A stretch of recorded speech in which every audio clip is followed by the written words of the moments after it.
Sarah Chen stood at the edge of her kitchen window, hands wrapped around a mug of coffee gone cold, watching her husband walk toward the metal gate that separated their property from the county road. The morning light caught the silver in his hair, made him look older than his 62 years, and she felt something twist in her chest. Not fear, exactly. More like the feeling you get when you know a door is about to close, and no amount of wishing will keep it open. Jake carried the new lock in his right hand, a heavy brass thing that had cost more than it should have, but he insisted on quality. Said if they were going to do this, they were going to do it right. Sarah had agreed, even though part of her still hoped it wouldn't come to this. Even though part of her still believed that people could change, could learn, could remember what it meant to respect something that wasn't theirs. She set the mug down on the windowsill, felt the ceramic click against wood, and thought about the first time she had stood in this exact spot 27 years ago. Back then, the window had been smaller, the kitchen darker, and Jake's grandmother May had been the one standing beside her, pointing out toward the lake with hands weathered by decades of lake water and patience. "The lake belongs to those who respect it," May had said in her quiet way, the way she said most important things. Not to those who own the paper, not to those who shout the loudest, to those who understand that some things are bigger than property lines. Sarah had been 31 then, newly married, still learning the rhythms of this place her husband had inherited. Still learning that a lake could be more than water and fish and morning mist, that it could be a gathering place, a teacher, a keeper of memories that stretched back further than legal documents or county records. Now, watching Jake fit the key into the lock mechanism, Sarah understood what May had meant in a way her younger self never could have. She understood it in her bones, in the ache of her joints on cold mornings, in the way her heart had learned to break and mend and break again over the years of living in one place long enough to watch everything change. The gate was new, tall and metal and imposing in a way that felt wrong against the soft landscape of pine trees and wildflowers. But it was necessary now. That was the part that hurt most, the necessity of it. Sarah heard the click of the lock sliding into place even through the closed window, heard it like a final word spoken, like the end of something she had been trying to save for 2 years now. Maybe longer. Maybe since the day Karen Whitfield moved into the house 3 doors down, and Sarah had baked her a coffee cake and welcomed her to the neighborhood like a fool who believed that kindness was always the answer. She turned away from the window before Jake could see her watching, before he could see the way her eyes had gone bright with something she refused to call tears. She had cried enough over this already, over the betrayal of it, over the way something as simple as a fishing lake could become a battleground between people who should have been friends. The coffee in her mug had formed a skin on top, and Sarah poured it down the sink, listening to the water run, trying to let the sound wash away the tightness in her throat. Behind her, she heard the back door open, Jake's boots on the hardwood floor, the careful way he always moved through the house, like he was still a soldier trying not to wake his platoon. She didn't turn around, just kept rinsing the mug, watching the water swirl down the drain. "Did it," he said. His voice was rough, not emotional exactly, but something close to it. That was Jake, feeling things in the places between words. Sarah nodded, set the mug in the dish rack, reached for the towel hanging on the oven door, and dried her hands with more care than the task required. "I know," she said, "I saw." She felt him come up behind her, not touching, but close. Close enough that she could smell the outdoors on his clothes, the pine sap and morning dew and the metallic scent of the new lock. "You okay?" he asked. Such a simple question, such an impossible one to answer. Was she okay? She was angry and hurt and disappointed and grieving something that hadn't even fully died yet. She was thinking about the coffee mornings that used to happen down by the lake every Saturday. 5 women who had raised their children together, who had supported each other through deaths and divorces and empty nests and the quiet terror of watching your body age while your mind still felt 30. Women who had become more than neighbors, more than friends, who had become the kind of family you choose instead of the kind you're born into. And Karen had been part of that. For almost 2 years, she had been part of that. "I will be," Sarah said finally, because it was true, and because Jake needed to hear it. "We both will be." He put his hand on her shoulder then, just rested it there, warm and solid, and Sarah closed her eyes and let herself lean back into him for just a moment, just long enough to remember that they were in this together, that whatever happened next, they would face it the way they had faced everything else in their marriage, side by side, not always agreeing, but always committed. The phone rang before either of them could say anything else, sharp and insistent in the quiet kitchen. Sarah straightened, moved toward it, but Jake was closer. He picked it up, held it to his ear, and Sarah watched his face change. "Margaret," he said, and handed the phone to Sarah. Margaret Chen was 78 years old and had lived in the house closest to the lake for longer than Sarah had been alive. She was May's niece, had inherited the property when May passed 5 years ago, and she had the same quiet way of seeing through to the truth of things that her aunt had possessed. Sarah pressed the phone to her ear. "Margaret?" "She's here again," Margaret said without preamble. "Fourth time this week. And Sarah, she brought someone new today. Someone I think you need to see." Sarah felt her stomach drop. "Who?" "I'm not sure.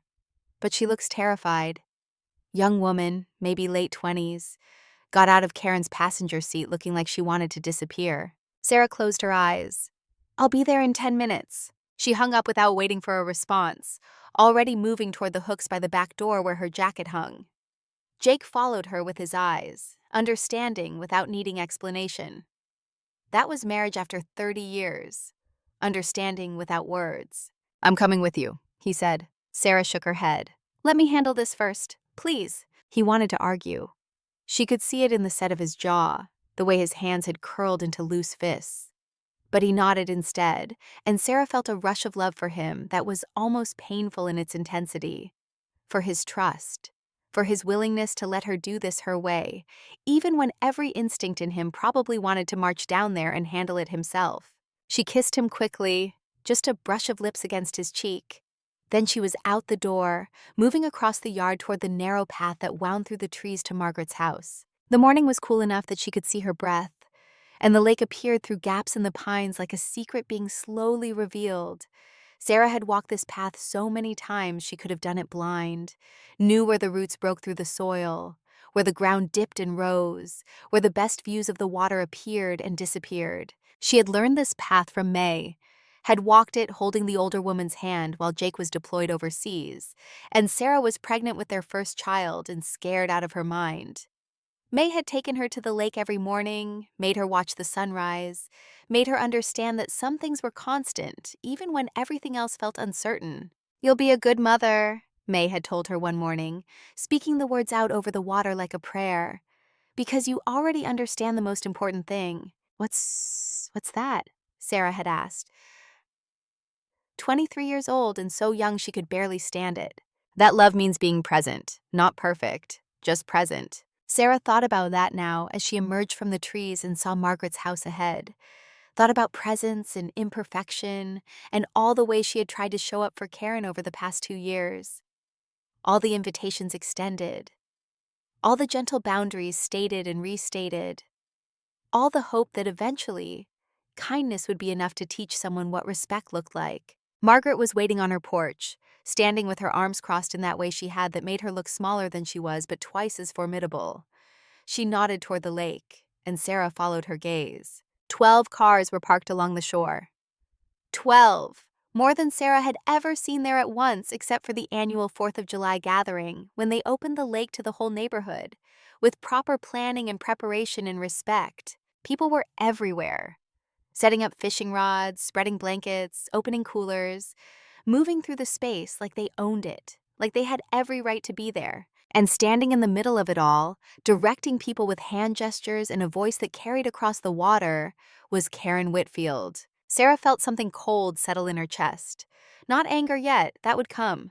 First there was this hollowness, this sense of watching something precious being casually destroyed by someone who had never understood its value in the first place. "HOA fishing party," Margaret said quietly. "That's what she's calling it. Sent out an email blast to the whole neighborhood yesterday. Made it sound official. Made it sound like this was always allowed and we were the ones being unreasonable by asking people to request permission first." Sarah's hands had started to shake, so she shoved them into her jacket pockets. "Where's the girl you mentioned?" Margaret pointed toward a spot near the water's edge, away from the main crowd. A young woman sat on a fallen log, arms wrapped around herself, staring at the lake like she wished it would swallow her whole. Something about her posture, about the way she held herself separate from everyone else, made Sarah's heart ache. "I'm going to talk to her," Sarah said. Margaret put a hand on her arm. "Be careful. I don't know what Karen's told her, but that girl looks like she's already carrying more than she can handle." Sarah nodded and started down the slope toward the lake. Her feet knew this ground the way they knew her own house, knew where to step and where to avoid, knew the rhythm of descent like a familiar song. She saw the moment Karen noticed her, saw the way Karen's whole body went rigid, the way her smile turned sharp and bright and utterly false. "Sarah!" Karen called out, voice too loud, too cheerful. "So glad you could join us. I was just showing everyone that the lake really does belong to the whole community." Sarah didn't respond to that, didn't even look at Karen directly. Instead, she walked past her, past the confused faces of neighbors who had been told one story and were now clearly wondering if they'd been lied to, and made her way to the young woman on the log. Up close, the resemblance was unmistakable. The same sharp cheekbones, the same dark hair, the same way of holding tension in the shoulders. This was Karen's daughter. Had to be. Karen had never mentioned having children. But then again, Karen had never mentioned a lot of things. Sarah sat down on the log, leaving space between them, not crowding. The young woman glanced at her, and Sarah saw fear there, real fear. The kind that came from knowing you were complicit in something wrong but not knowing how to stop it. "Hi," Sarah said quietly. "I'm Sarah Chen. My husband and I own this lake." The girl's eyes went wide. "I'm Rebecca." I tried to tell her. I swear I tried to tell her this was wrong. Her voice cracked on the last word, and Sarah felt her anger at Karen crystallize into something harder, something colder. Because this was what Karen did. Pulled people into her chaos, made them accomplices in her entitlement. "How old are you, Rebecca?" 28. Sarah nodded. "Old enough to make your own choices. Old enough to walk away." Rebecca's laugh was bitter. "You don't know my mother." And there it was, the confirmation. Sarah looked back toward Karen, who was watching them now with barely concealed fury, and felt something shift in her understanding of the past 2 years. This wasn't just about the lake. It had never been just about the lake. She turned back to Rebecca. "Tell me something. Did your mother send you here today, or did you come on your own?" Rebecca's hands twisted in her lap. "She made me. Said if I didn't come, she'd cut me off. College tuition, everything. She said I needed to show support." Sarah felt her jaw tighten. "That's not support. That's coercion." "I know." Rebecca's voice dropped to barely a whisper. "I know. But I don't know how to stop her when she gets like this. She's been obsessed with this lake since we moved here. Talks about it constantly. About how you all think you're better than everyone else. About how she's going to make sure everyone has access whether you like it or not." Sarah closed her eyes for a moment, felt the morning sun on her face, heard the water lapping against the shore, heard May's voice in her memory. Hurt people, healed people, heal people. But knowing that didn't make it easier, didn't make the betrayal sting less, didn't change the fact that she had welcomed Karen into her home, into her circle of friends, into the intimate space of women who had been meeting by this lake for over 20 years. And Karen had repaid that kindness by trying to destroy the very thing that made it special. Sarah stood up. "Rebecca, I need you to do something for me." Rebecca looked up at her, eyes red-rimmed, hopeful in a desperate way. "I need you to be honest with your mother," Sarah said. "I need you to tell her that what she's doing is wrong. Not because I'm asking you to, because it is. And I need you to decide whether you want to be the kind of person who goes along with wrong things because it's easier, or the kind of person who stands up for what's right even when it's hard." Rebecca's face crumpled. "That's not fair. You don't know what she's like." "You're right," Sarah said. "I don't. But I know what you're like. I can see it. You're sitting here by yourself feeling sick about this because you know better. That's not nothing, Rebecca. That's everything." She left before Rebecca could respond, walking back up the slope toward where Karen stood, surrounded by increasingly uncomfortable-looking neighbors. Some of them Sarah had known for years. Linda Patterson, who lived 4 houses down. Susan Chen, Margaret's daughter. People who should have known better. People who had been part of the Saturday morning coffee circle before Karen arrived and somehow made everyone forget that traditions existed for a reason. Karen's smile was sharp enough to cut. "Sarah, We were just discussing how wonderful it is to finally have the lake open to everyone. So much more democratic, don't you think? Sarah stopped a few feet away, close enough to be heard, but far enough to maintain distance. This lake is private property, Karen, you know that. I've told you that. Multiple times. Karen waved a hand dismissively. Oh, that old argument. The HOA bylaws clearly state that common areas should be accessible to all residents. This counts as a common area. No, Sarah said, keeping her voice level, keeping her tone as calm as she could manage.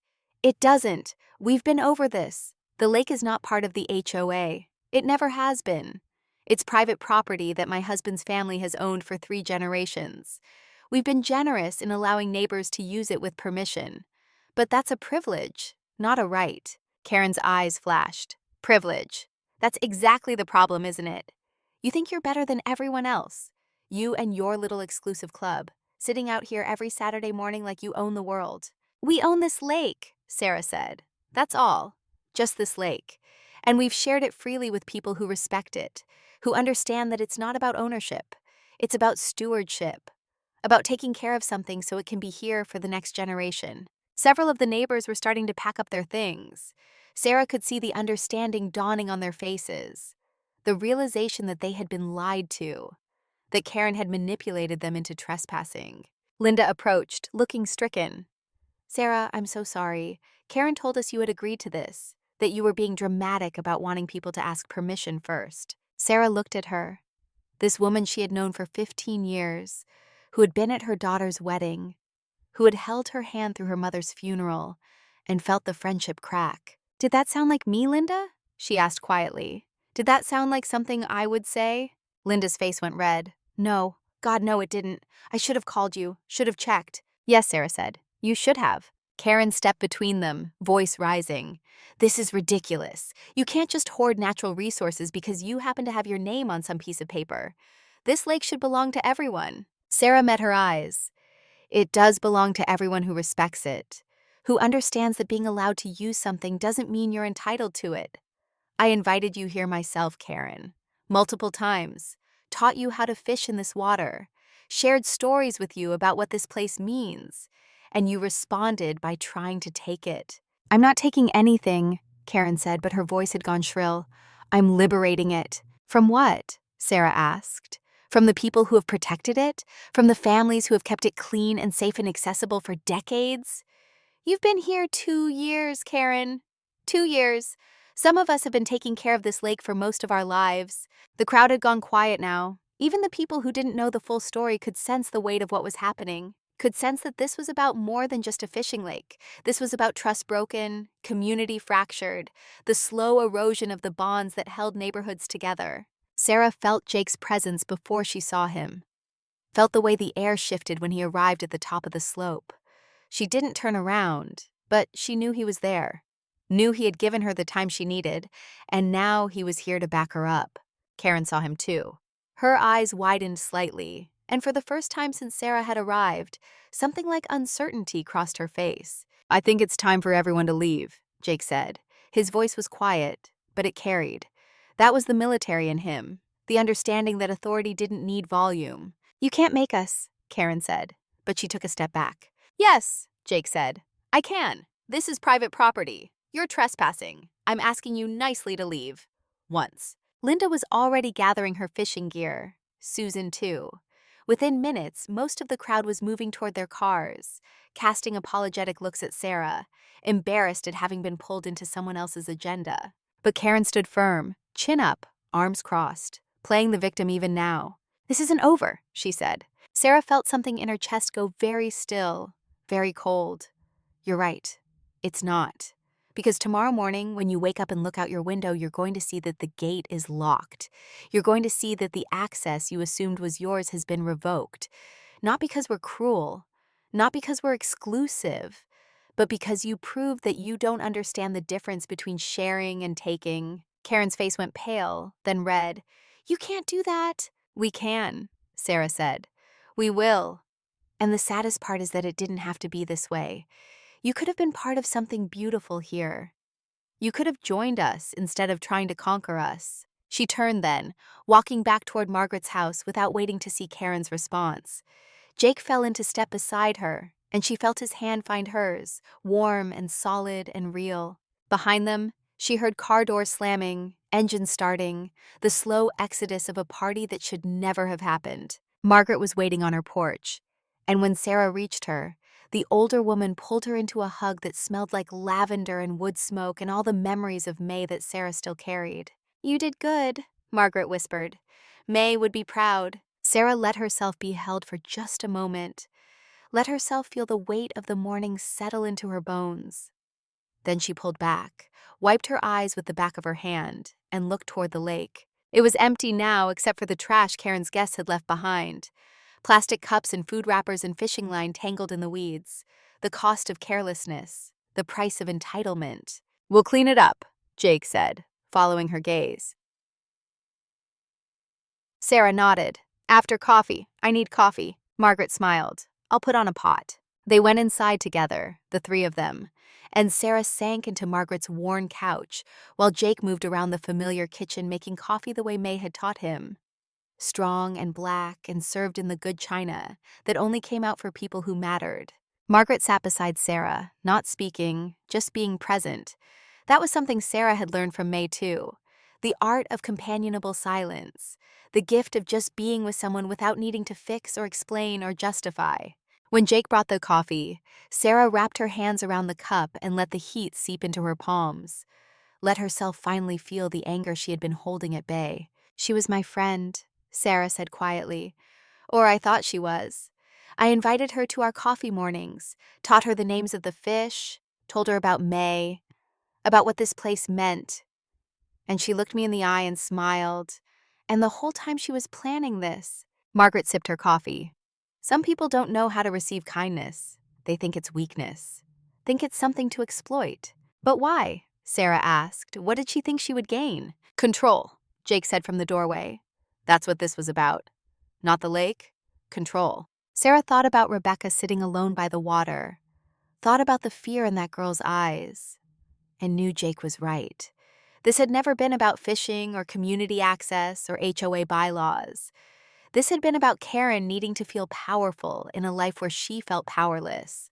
And that knowledge didn't make it hurt less, didn't make the betrayal sting any softer. "She's going to retaliate," Sarah said. "You know that. The gate, the lock, she's not going to just accept it." Jake nodded. "I know, but we've documented everything. We have property records, we have witnesses, we have 2 years of increasingly aggressive behavior on her part. If she wants to make this a legal fight, we're ready." Sarah didn't want a legal fight, didn't want any of this. She wanted to go back to Saturday mornings by the lake with women who understood that shared spaces required shared respect. Wanted to go back to teaching neighborhood kids how to cast a line and release what they caught gently. Wanted to go back to the peace that had existed before Karen arrived and decided that peace was something to be conquered.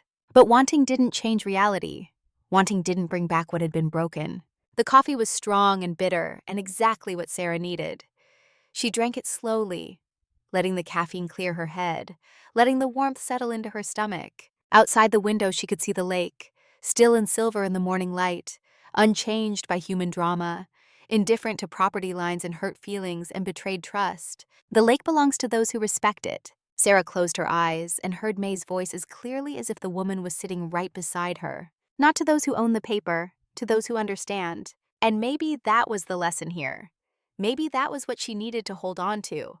That ownership was just a piece of paper, just a legal protection.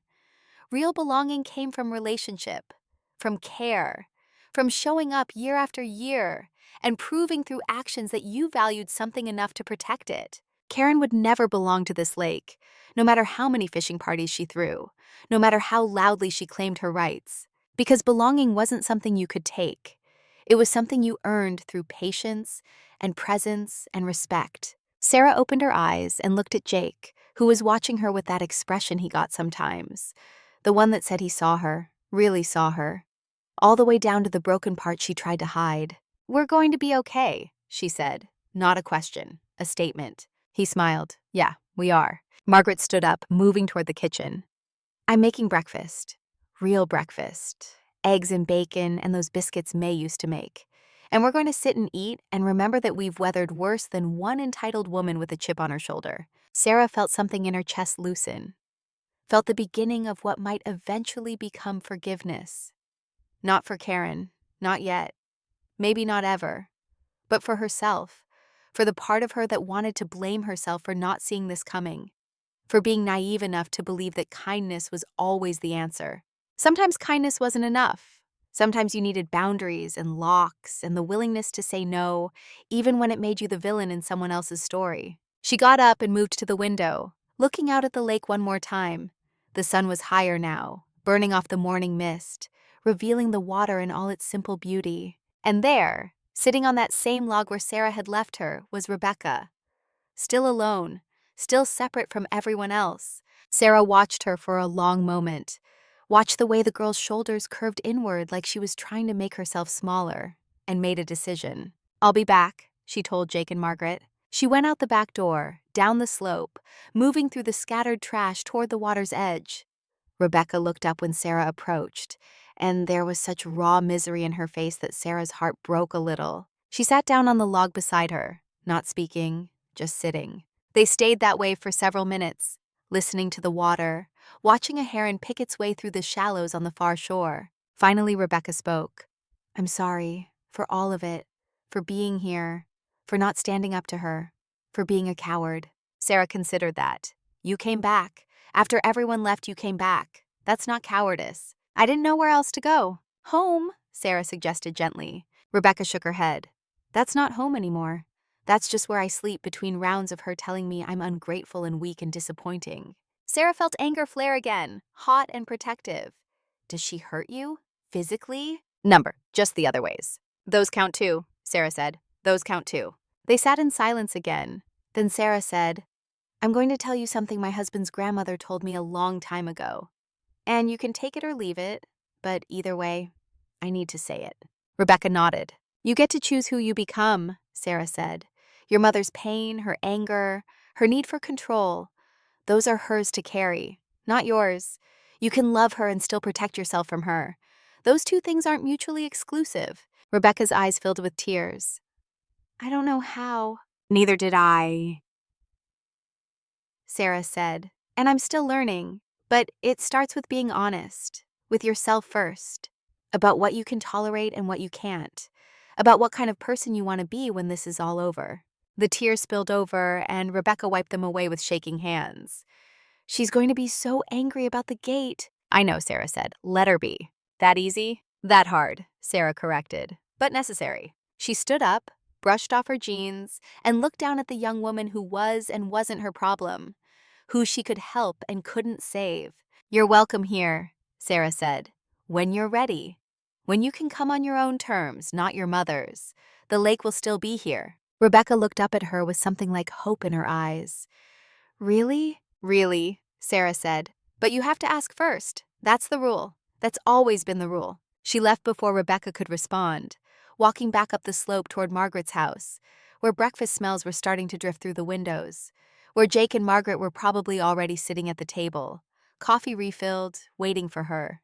Halfway up the hill, she turned and looked back one more time. Rebecca was standing now looking out at the water with her hands in her pockets, and for just a moment, in the angle of her shoulders and the way she held her head, Sarah saw the possibility of who that girl could become if she chose it. Not her mother, not a victim, something else entirely. Someone who understood what May had known, what Sarah was still learning, that the lake belonged to those who respected it, and respect was something you proved with your actions, not your claims. Sarah climbed the rest of the way to the house, went inside where it was warm, and closed the door on the morning's chaos. Tomorrow the gate would be locked. Tomorrow, Karen would rage and threaten, and probably make their lives difficult in a dozen ways Sarah couldn't predict. But today, there was breakfast with people who mattered. There was coffee and good china. There was the solid weight of Jake's hand on her shoulder as she sat down at the table. There was still the lake, still beautiful, still theirs to protect. And somehow, that would have to be enough. The morning after the fishing party debacle, Sarah woke to the sound of car doors slamming, multiple car doors, the kind of noise that meant trouble was gathering like storm clouds on a summer afternoon. She got out of bed without waking Jake, moved to the window, and felt her stomach drop. 4 cars were already parked along the county road near their gate. Karen's SUV in front, windows tinted dark as secrets. Behind it, 3 more vehicles Sarah recognized from the neighborhood. Linda Patterson's sedan, Susan Chen's minivan, another car she didn't know but could guess belonged to someone Karen had recruited with her particular brand of righteous indignation. Sarah pulled on jeans and a sweater, not bothering with coffee, not bothering with anything except the need to get down there before this escalated into something none of them could take back. She scribbled a note for Jake and left it on the kitchen counter, then grabbed her phone and slipped out the back door into air that still held the chill of night. The walk to the gate had never felt longer. Every step gave her time to imagine what was coming. Karen's anger, the confrontation, the way this would split their small community down lines that might never fully heal. She thought about calling Margaret, thought about waiting for Jake, thought about a dozen different ways to handle this that weren't walking alone into a situation designed to make her the villain. But this was her responsibility. She had been the one to extend the hand of friendship to Karen. She had been the one to believe that kindness could bridge the gap between newcomer and community. She had been the one who hadn't seen the warning signs or had seen them and chosen to give second chances anyway. So she would be the one to face this. Karen saw her coming. Sarah watched the recognition flash across her face, watched her straighten and turn to the others, saying something Sarah couldn't hear but could easily imagine. "They're here. Get ready. Remember what we talked about."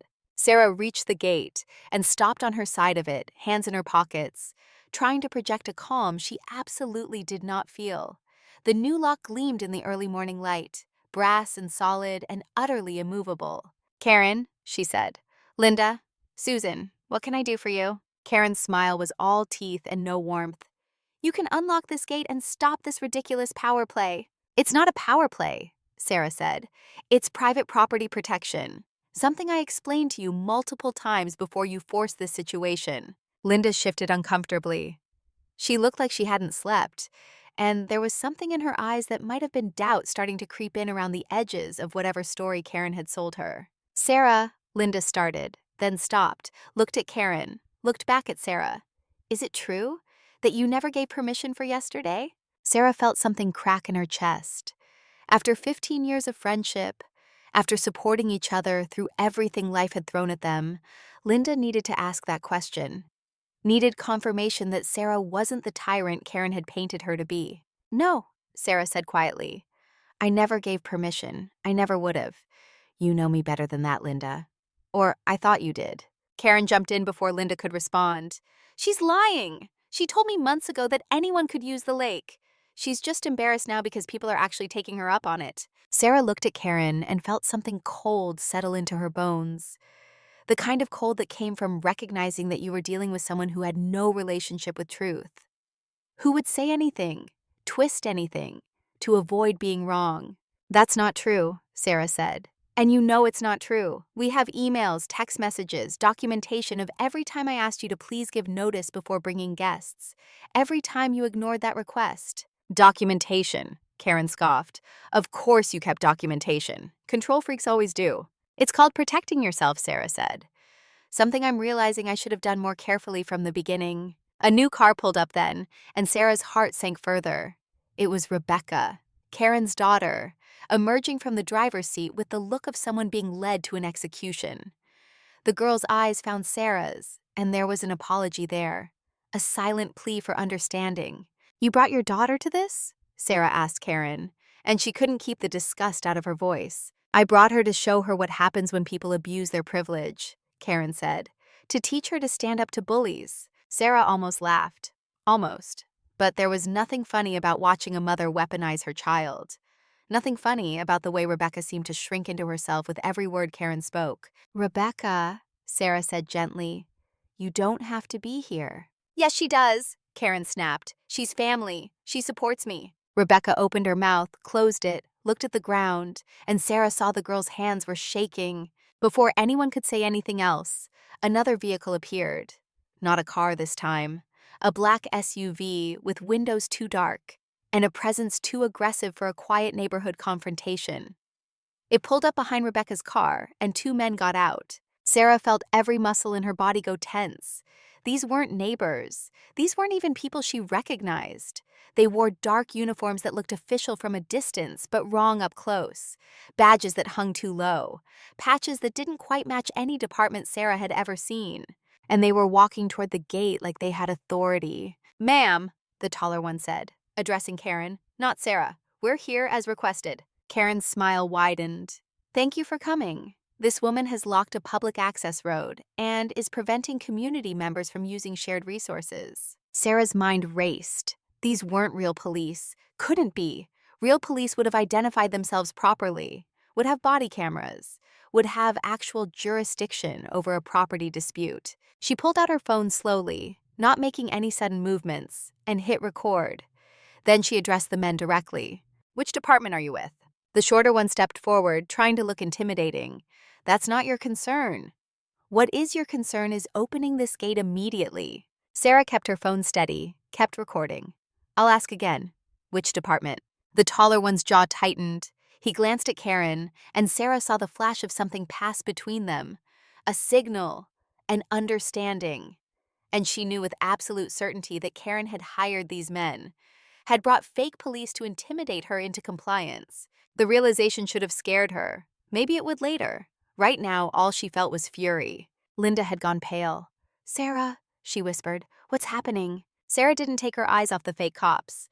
"Karen brought hired muscle dressed as police to try to force me to open private property. That's what's happening." "That's a lie," Karen said, but her voice had gone shrill. "They're legitimate law enforcement responding to a complaint about blocked emergency access." Sarah finally looked at her. "You've gone too far. You know that, right? This isn't about the lake anymore. This is about you manufacturing a crisis because you can't handle being told no." The shorter fake cop moved closer to the gate. "Ma'am, last warning. Open it or we'll have to take action." Sarah held up her phone so they could see it was recording. "Before you take any action, you should know that everything you're doing is being documented, and that I have the real sheriff's department on speed dial. Would you like me to call them? See how they feel about people impersonating officers?" The taller one's hand went to his belt, and for a terrifying moment, Sarah thought he might actually try to follow through with whatever threat he'd been hired to make. But then his phone buzzed. He pulled it out, looked at the screen, and his whole demeanor changed. He walked a few steps away, voice low and urgent. Sarah couldn't hear what he was saying, but she could see the way his shoulders hunched, could see panic starting to set in. Rebecca had moved closer to the gate, close enough that Sarah could see tears on her cheeks. She mouthed something that looked like "I'm sorry," and Sarah wanted to reach through the bars and pull this girl away from her mother's toxicity. "What's going on?" Karen demanded, looking at the tall fake cop. "Why aren't you doing your job?" The man ignored her, still talking on his phone. The shorter one kept glancing between his partner and Karen, clearly starting to realize this wasn't going to end the way they'd been promised. And then Sarah heard it. The sound of a real patrol car, distinct and unmistakable, coming down the county road. Lights on, moving with purpose but not rushing.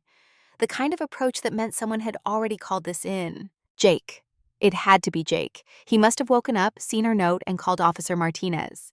They'd served together decades ago, had maintained the kind of friendship that came from shared experience in places most people couldn't imagine. The fake cop saw it too.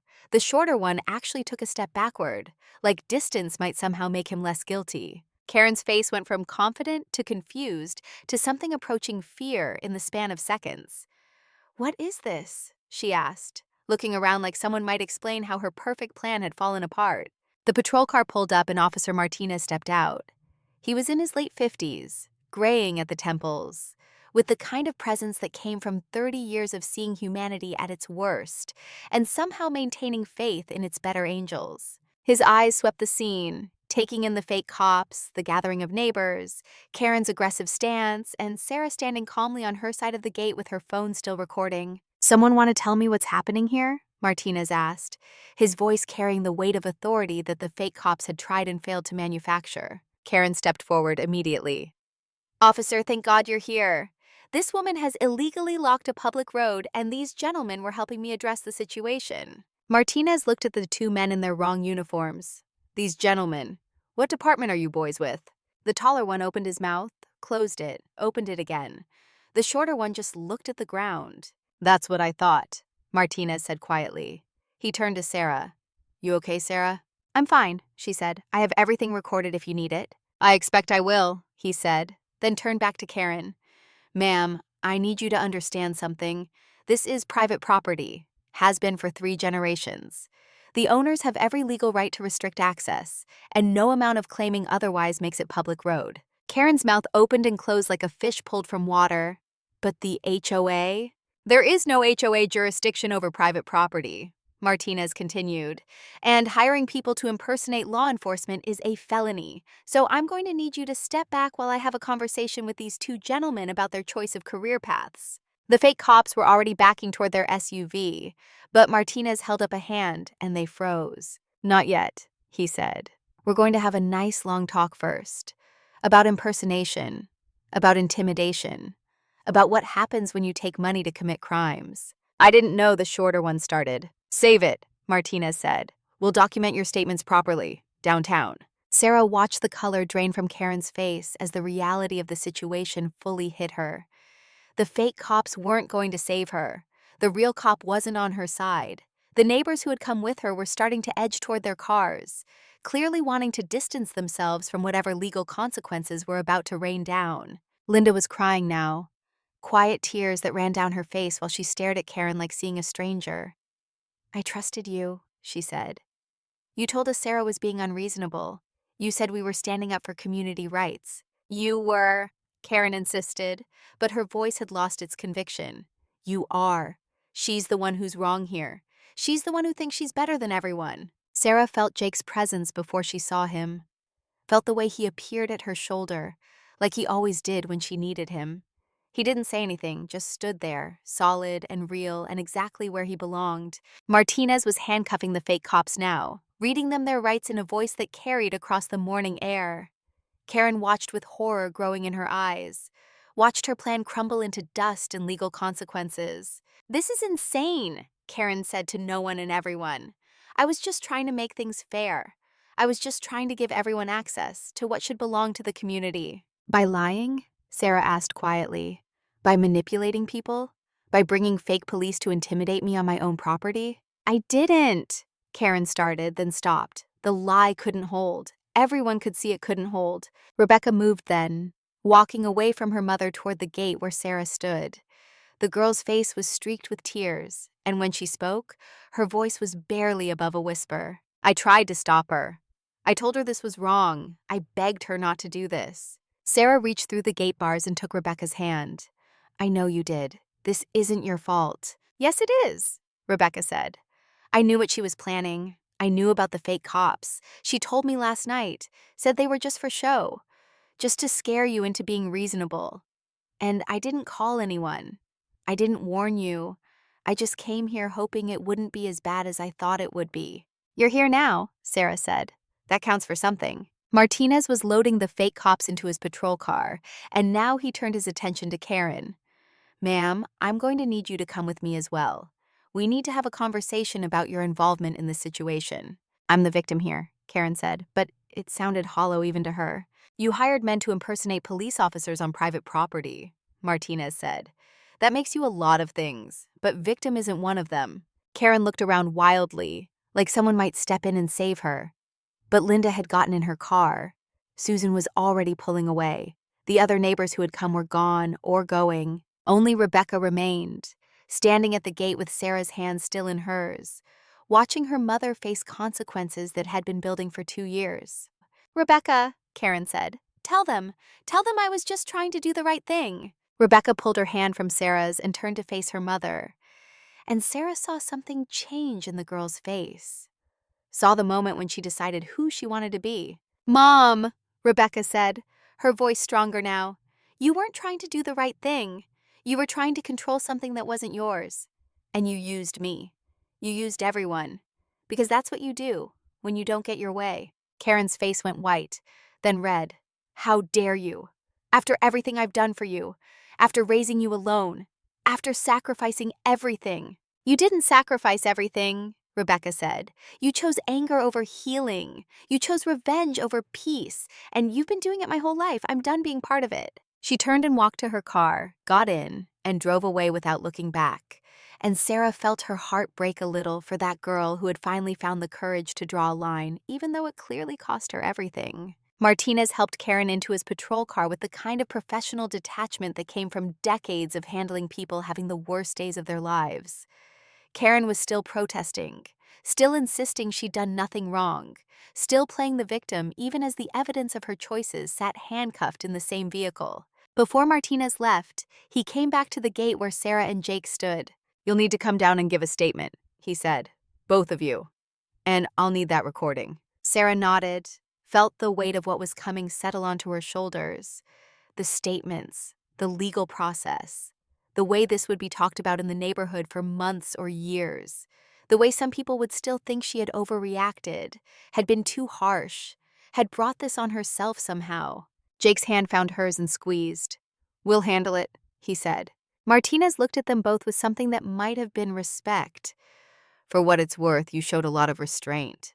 A lot of people would have escalated that situation." "I didn't want to escalate," Sarah said. "I just wanted to protect what's ours."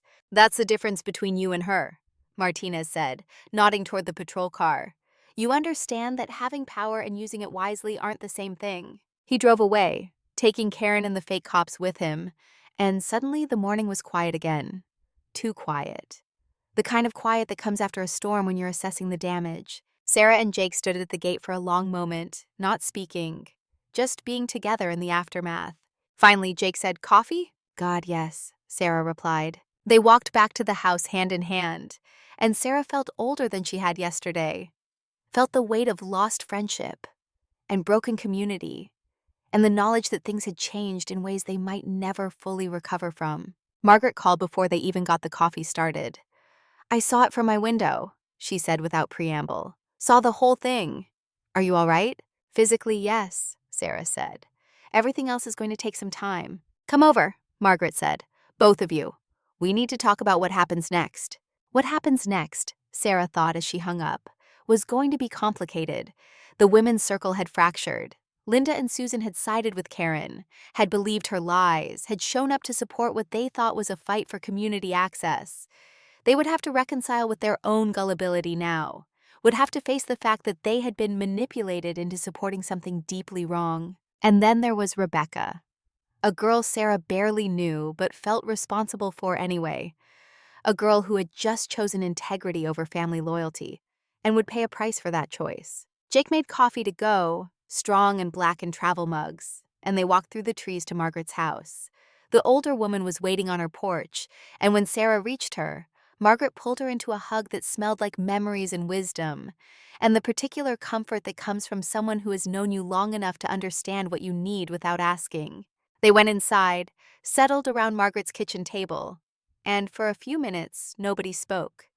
Just drank coffee and existed in the shared understanding of people who had witnessed something break. Finally, Margaret said, "Linda called me about 20 minutes ago, crying so hard I could barely understand her." Sarah's stomach tightened. What did she say? That she was sorry, that she should have known better, that Karen told her you had become possessive of the lake and needed intervention, that she believed it because it seemed easier than confronting a friend about lying. "People believe what they want to believe," Jake said quietly. "What fits their narrative." Margaret nodded. Susan called too, said she's ashamed, said she doesn't know how to face you after this. Sarah closed her eyes. Part of her wanted to tell Margaret to pass along forgiveness, to smooth things over the way she always did. But another part, the part that was tired of being the one who always bent, who always accommodated, who always made it easy for people to hurt her and come back, wanted to let them sit with their choices for a while. "They believed the worst of me," Sarah said, "after years of friendship, after everything we've been through together. One woman they barely knew told them I was the problem, and they believed her."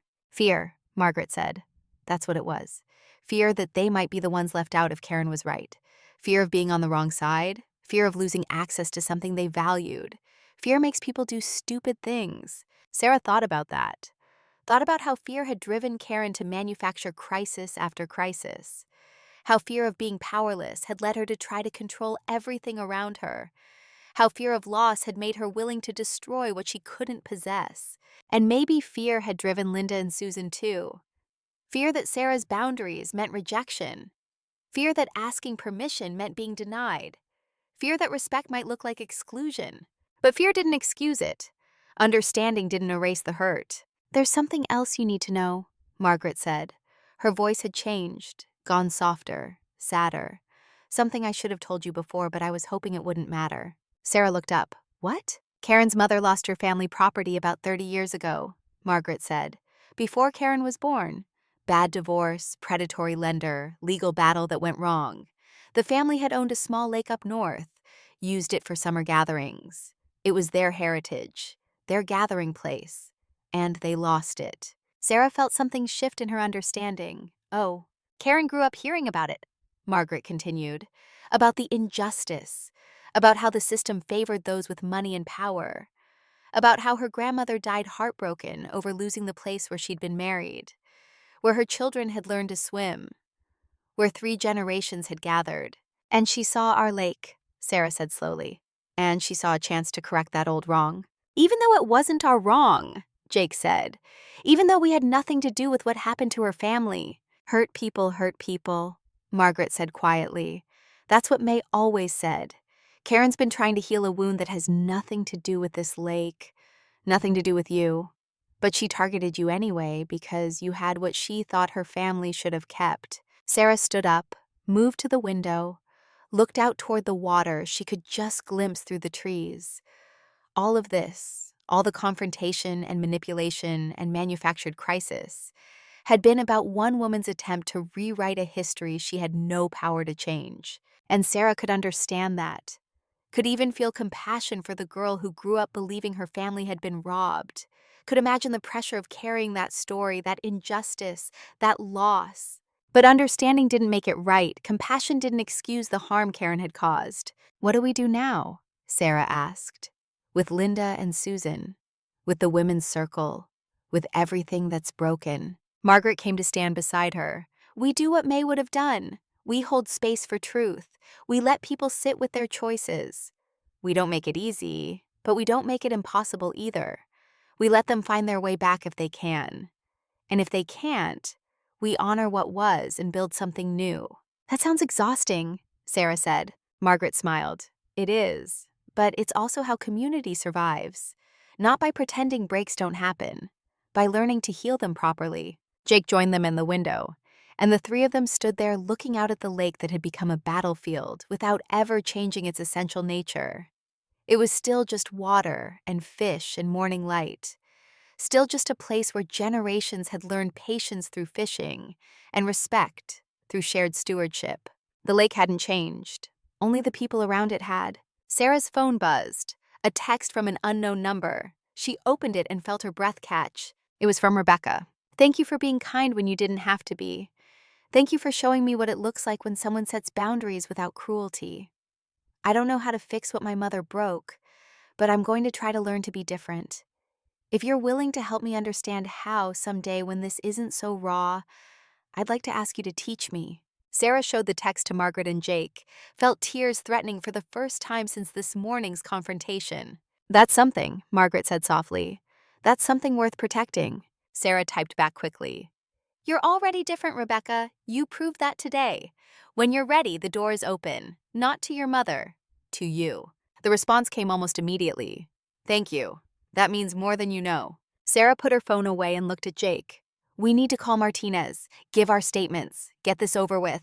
He nodded. "But first, breakfast. You need to eat." Margaret was already moving toward the kitchen. Scrambled eggs and toast, nothing fancy. Food for hard mornings. They ate together in silence that felt companionable instead of heavy, and Sarah thought about the long road ahead, the legal process, the community conversations, the difficult work of deciding who got second chances and who had proven they weren't safe to trust. But for now, there was breakfast with people who mattered. There was coffee growing cold in their mugs. There was the morning light streaming through Margaret's kitchen window and falling across worn wood floors that had held up 3 generations of footsteps. There was still the lake, still beautiful, still theirs to protect. And there was Rebecca, a girl choosing to break a cycle that had been spinning for 30 years, choosing to learn a different way even when it cost her the only family she had. That, Sarah thought, was worth fighting for. Not the lake itself, but what it represented.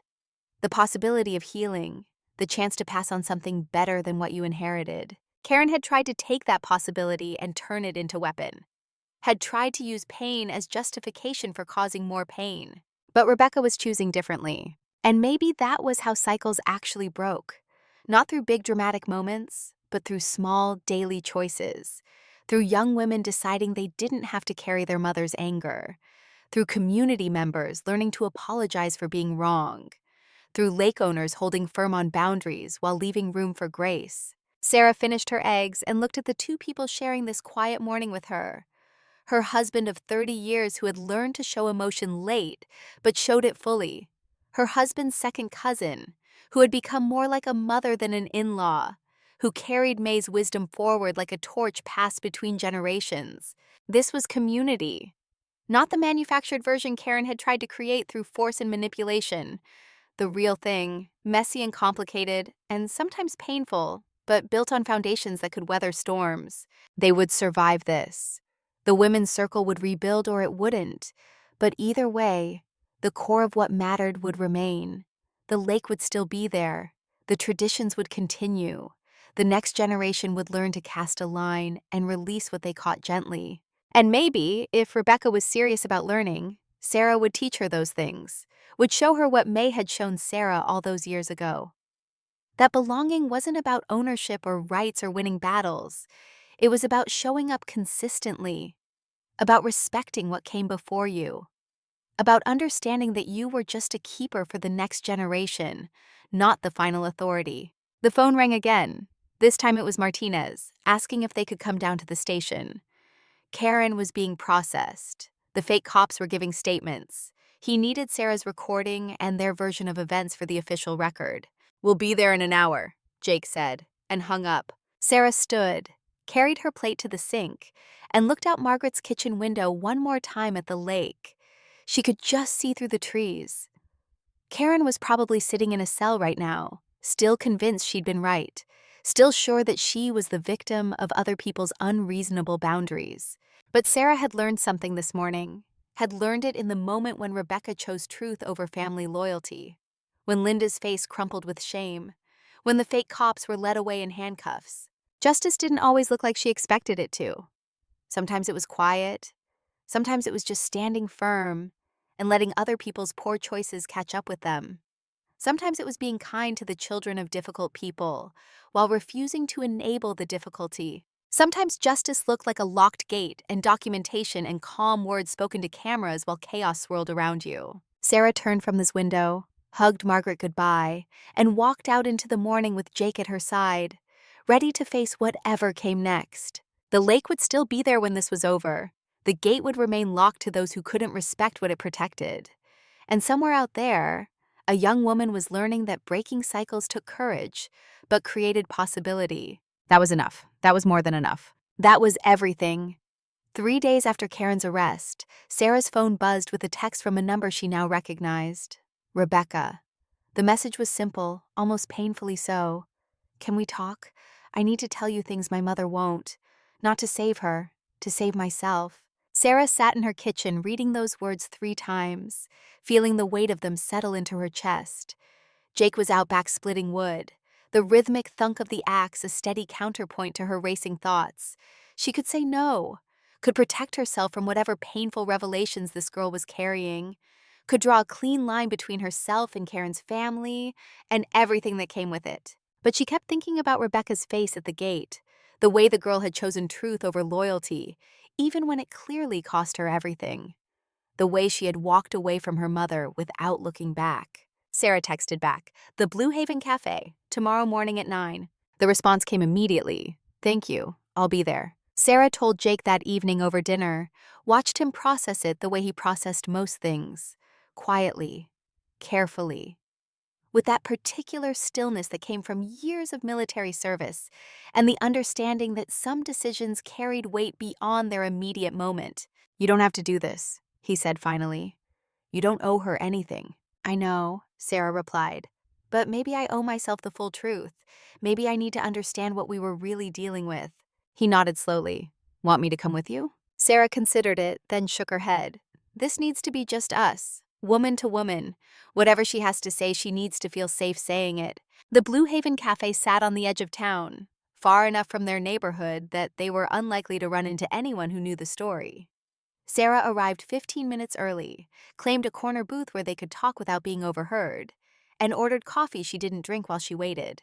Rebecca arrived exactly on time, looking like she hadn't slept in days, dark circles under her eyes, hair pulled back in a hasty ponytail, hands that shook slightly as she slid into the booth across from Sarah.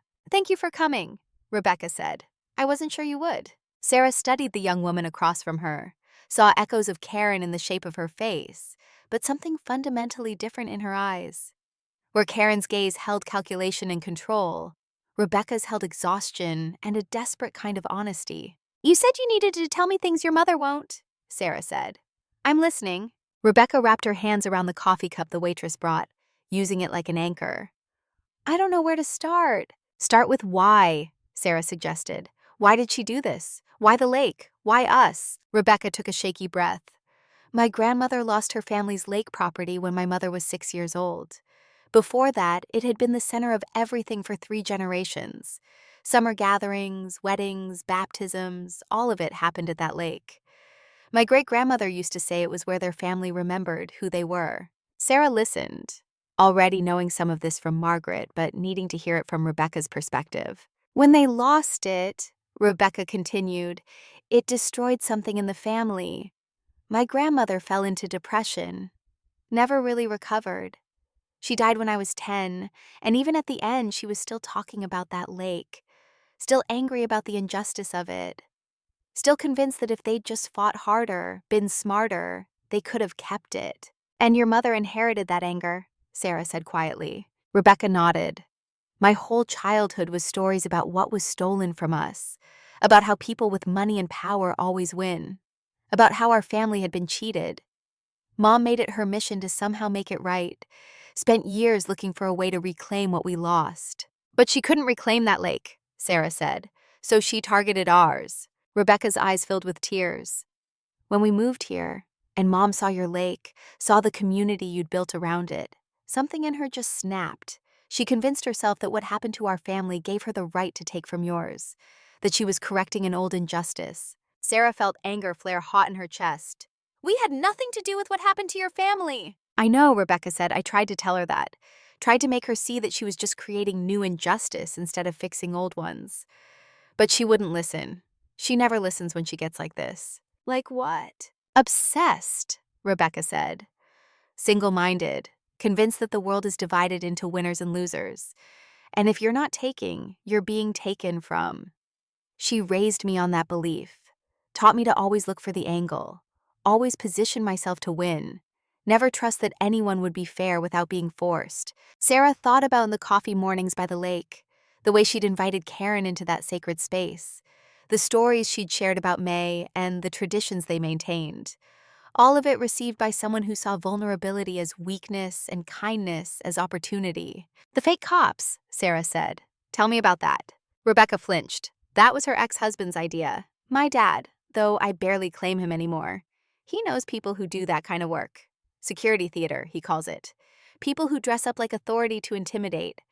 Mom hired them thinking she could scare you into just opening the gate and being done with it. She was willing to commit a felony," Sarah said, "to traumatize neighbors, to put everyone at risk. For what? Access to a fishing lake? Not for the lake," Rebecca said. "For the win, that's all it's ever been about. Proving she could take something from people she decided had too much. You were never going to convince her with logic or kindness, because this was never about the lake. It was about her need to finally win one." Sarah sat back, felt the booth's worn vinyl against her spine, tried to process the depth of dysfunction she was hearing. This wasn't just about one woman's bad behavior. This was generational trauma weaponized. This was pain turned into poison and passed down like inheritance. "Why are you telling me this?" Sarah asked. "Why betray your mother this way?" Rebecca's laugh was bitter. "Because I finally realized I had a choice. I could keep being complicit in her damage, or I could stop the cycle. I watched you at that gate, calm and clear and completely unafraid, even when fake cops were threatening you.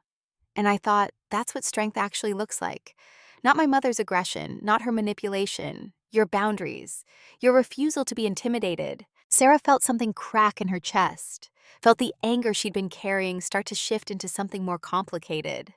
This girl sitting across from her wasn't her enemy, was just someone trying desperately to become different from what she'd been taught. What happens now? Sarah asked. With your mother? With you? Rebecca wiped her eyes. Mom's facing charges. Probably won't do jail time because it's a first offense, but probation at minimum. She's already blaming me for testifying, already saying I betrayed the family, already making it clear that if I don't recant my statement, I'm dead to her. And I'm not recanting, Rebecca said, voice steady despite the tears. I'm done protecting her from the consequences of her choices. Done making myself smaller so she can feel bigger. Done carrying her anger like it's mine. Sarah reached across the table, covered Rebecca's shaking hand with her own. That takes courage. It takes desperation, Rebecca corrected.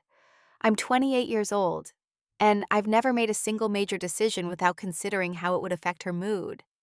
I've never had a relationship she didn't sabotage, never pursued a dream she didn't diminish. I realized that if I didn't break away now, I'd end up just like her, angry and entitled and convinced the world owed me something. You're already not like her, Sarah said. You proved that when you walked away at the gate. Rebecca turned her hand over, gripped Sarah's fingers like a lifeline. Can I ask you something? Of course. How did you know? Rebecca asked. How did you know when to be kind and when to set boundaries? How did you learn to be strong without being cruel? Sarah thought about May, about all the lessons learned over years of Saturday mornings by the lake, about the way the older woman had modeled grace and firmness in equal measure. I had good teachers, Sarah said. My husband's grandmother mostly. She taught me that boundaries aren't rejection, they're clarity. That saying no with kindness is more loving than saying yes with resentment. That you can honor someone's pain without letting it become permission to hurt you. Rebecca absorbed that, nodding slowly. I never had that. Never had anyone model healthy anything. Just anger and control dressed up as protection. Then learn it now, Sarah said. It's not too late. Will you help me? Rebecca asked, and her voice cracked on the question. Will you teach me what you know? I'm not asking you to replace my mother. I'm asking you to show me what healthy women relationships look like. Because I don't know. I genuinely don't know. Sarah felt the full weight of what was being asked. Felt the responsibility of it. The risk. The way this could complicate everything. But she also felt May's presence. Felt the older woman's voice in her memory saying what she'd said so many times. Healed people heal people. I'll help you, Sarah said. Not as a mother, as someone who's learned some things the hard way and is willing to share them. But you have to do the work, Rebecca. I can show you the path, but you have to walk it. Rebecca nodded, wiping her face with her sleeve. That's fair. That's more than fair. They sat together for another hour, talking through the details of what came next. Karen's trial was in 2 weeks. Rebecca would have to testify, would have to stand in front of her mother and tell the truth about the planning, the manipulation, the fake cops. It would be the hardest thing she'd ever done. Sarah didn't promise to be there, didn't want to make commitments she might regret, but she did promise to be available, to answer Rebecca's calls, to help her process what this break from her mother meant and would continue to mean. When they finally left the cafe, stepping out into autumn sunshine that felt incongruous with the weight of their conversation, Rebecca turned to Sarah one more time. Thank you, she said simply, for seeing me as separate from her, for giving me a chance to be different. Sarah hugged her then, brief and careful, and felt the girl cling for just a moment before pulling away. That evening, Sarah called an emergency meeting of what remained of the women's circle. She texted Linda and Susan and the 3 other women who had been part of their Saturday morning ritual before Karen arrived, asked them to come to her house, said it was important. Linda was the first to arrive, pulling up to Sarah's driveway with the kind of hesitance usually reserved for approaching wild animals. She got out of her car slowly, came to the door with her shoulders hunched like she expected to be hit. Sarah opened the door before Linda could knock, invited her in with a gesture that was neither warm nor cold. Just present. Linda stood in the entryway looking like she might cry. I'm so sorry, she started. Sarah, I'm so incredibly sorry. Come sit, Sarah said, leading her to the living room. We'll talk when everyone gets here. Susan arrived next, then Patricia, then Diane. The last to arrive was Margaret, who had been part of this circle longer than any of them, and whose presence seemed to settle something in the room. They sat in Sarah's living room, these women who had shared coffee and stories and the intimate details of their lives for years, and the silence was heavy with everything that had broken. Finally, Sarah spoke. I called you here because we need to talk about what happened, not to shame anyone, not to force apologies, but because we can't move forward until we acknowledge the truth. Linda was already crying. I believed her. God help me, I believed every word Karen said. She told me you'd become possessive of the lake, that you were excluding people, that you needed to be confronted about your behavior. And I believed it because it was easier than thinking she was lying. Why was it easier? Sarah asked, guitarist, keeping her voice level. Linda wiped her eyes. Because then I didn't have to examine my own entitlement. Didn't have to admit that I'd started taking the lake for granted, that I'd stopped asking permission and started assuming access was my right. Karen's story let me be the victim instead of acknowledging I'd been disrespectful. Susan spoke up then, voice thick with shame. I told people in the neighborhood that you were being unreasonable, that Karen was right to push back. I damaged your reputation because I was too lazy to verify what I was being told. Patricia added her voice to the confession. I stood by and watched it happen. Didn't speak up even when I suspected Karen was manipulating the situation. I chose comfort over courage. Sarah listened to each of them, felt the authenticity of their regret, and had to make a choice. She could hold on to her anger, could make them grovel, could exact whatever emotional payment felt proportionate to the hurt they'd caused. Or she could do what May would have done, hold space for truth and accountability while leaving room for repair. Here's what I need from each of you, Sarah said. I need you to understand that trust isn't automatic, that it has to be rebuilt through consistent action, not just words. I need you to commit to the values that made our circle special in the first place. Respect, honesty, the willingness to verify before spreading stories, the understanding that shared spaces require shared responsibility. We can do that, Diane said. We will do that. And I need something else, Sarah continued. I need us to create something formal, not rules exactly, more like a code, a set of principles for how we engage with the lake and with each other. Because what happened with Karen showed us that we'd gotten too casual, that we'd let tradition replace clarity. Margaret spoke for the first time. A lake access code, clear expectations that everyone understands and agrees to follow. Yes, Sarah said. Not to exclude people, to include them properly, with intention and respect. They spent the next 2 hours drafting it together. The code was simple but specific. Anyone wanting to use the lake would ask at least 24 hours in advance. Groups larger than 3 families required special arrangement. Everyone who used the lake committed to leaving it cleaner than they found it. Children would be taught the history and significance of the place, and most importantly, access was understood as privilege, not right. When they finished, Linda looked at the document they'd created and said quietly, "This is what Karen could have had if she'd just asked. If she'd just been willing to respect what was already here instead of trying to conquer it." That's generational trauma for you, Margaret said. Makes you see everything as a battle when it could have been a gift. Sarah told them about Rebecca then, about the coffee shop conversation, about the girl's desperate attempt to break free from her mother's patterns, about the choice to testify at Karen's trial. The women absorbed this news in silence, each processing what it meant to watch someone choose integrity over family loyalty. Are you going to the trial? Patricia asked. Sarah had been avoiding that question in her own mind. Part of her wanted to stay as far away as possible. Part of her felt like Rebecca needed support. Part of her wanted to see Karen face consequences. All of it was complicated and messy and deeply uncomfortable. I don't know yet, Sarah admitted. You should go, Margaret said firmly. Not for Karen, for Rebecca. That girl is going to stand up there and testify against her mother in a room full of strangers. She needs to see at least one friendly face. What if it makes things worse? Sarah asked. What if Karen thinks I'm gloating? Let her think what she wants, Margaret said. This isn't about Karen anymore. It's about showing a young woman what it looks like when someone keeps their word. You told Rebecca you'd help her learn to be different. Part of that is showing up when it's hard. Sarah knew Margaret was right. knew it in the same place where she'd known she had to lock the gate, even though it would cause conflict. Sometimes the right thing and the hard thing were the same thing. "I'll go," Sarah said. "We'll all go." Linda looked up sharply. "What?" "We'll go as witnesses," Sarah said. "Not to support Karen, to support truth, to show Rebecca that speaking honestly takes courage we honor, to demonstrate that communities can hold people accountable while still offering grace to those trying to change." The women looked at each other, nodding slowly as they understood what Sarah was proposing. This would be their first act as a reconstituted circle, standing together for truth and accountability. The trial was on a Thursday morning in a courtroom that smelled like old wood and institutional cleaning supplies. Sarah arrived with Jake, found Margaret already there, and within minutes, Linda, Susan, Patricia, and Diane had filed in as well. They sat together in the second row, a united front that drew curious looks from the few other people in attendance. Karen was already seated with her public defender, wearing clothes that managed to look both defiant and defeated.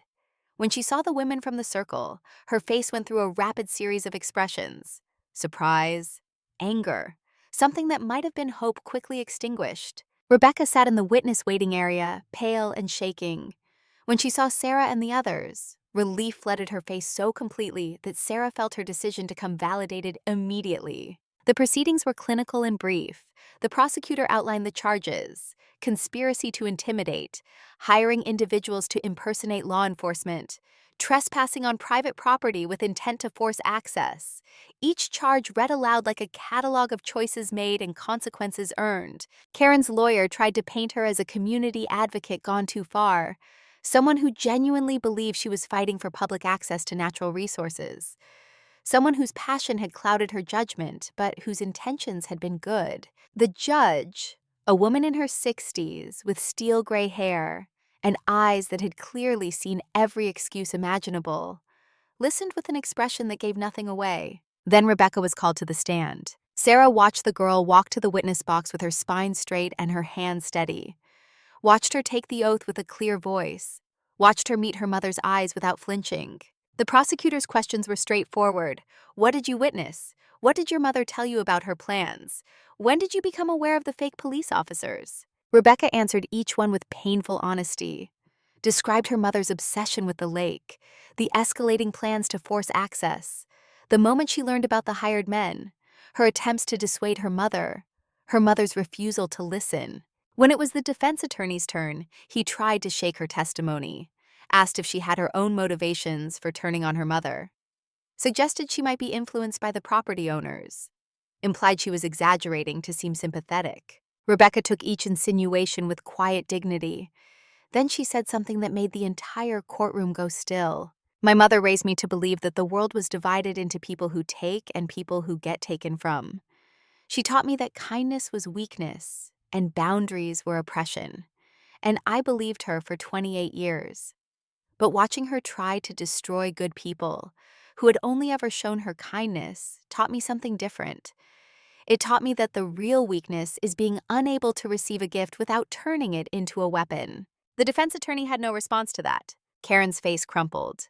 She looked at her daughter with such raw betrayal that Sarah almost felt sorry for her. Almost. The judge asked if Karen wanted to make a statement before sentencing.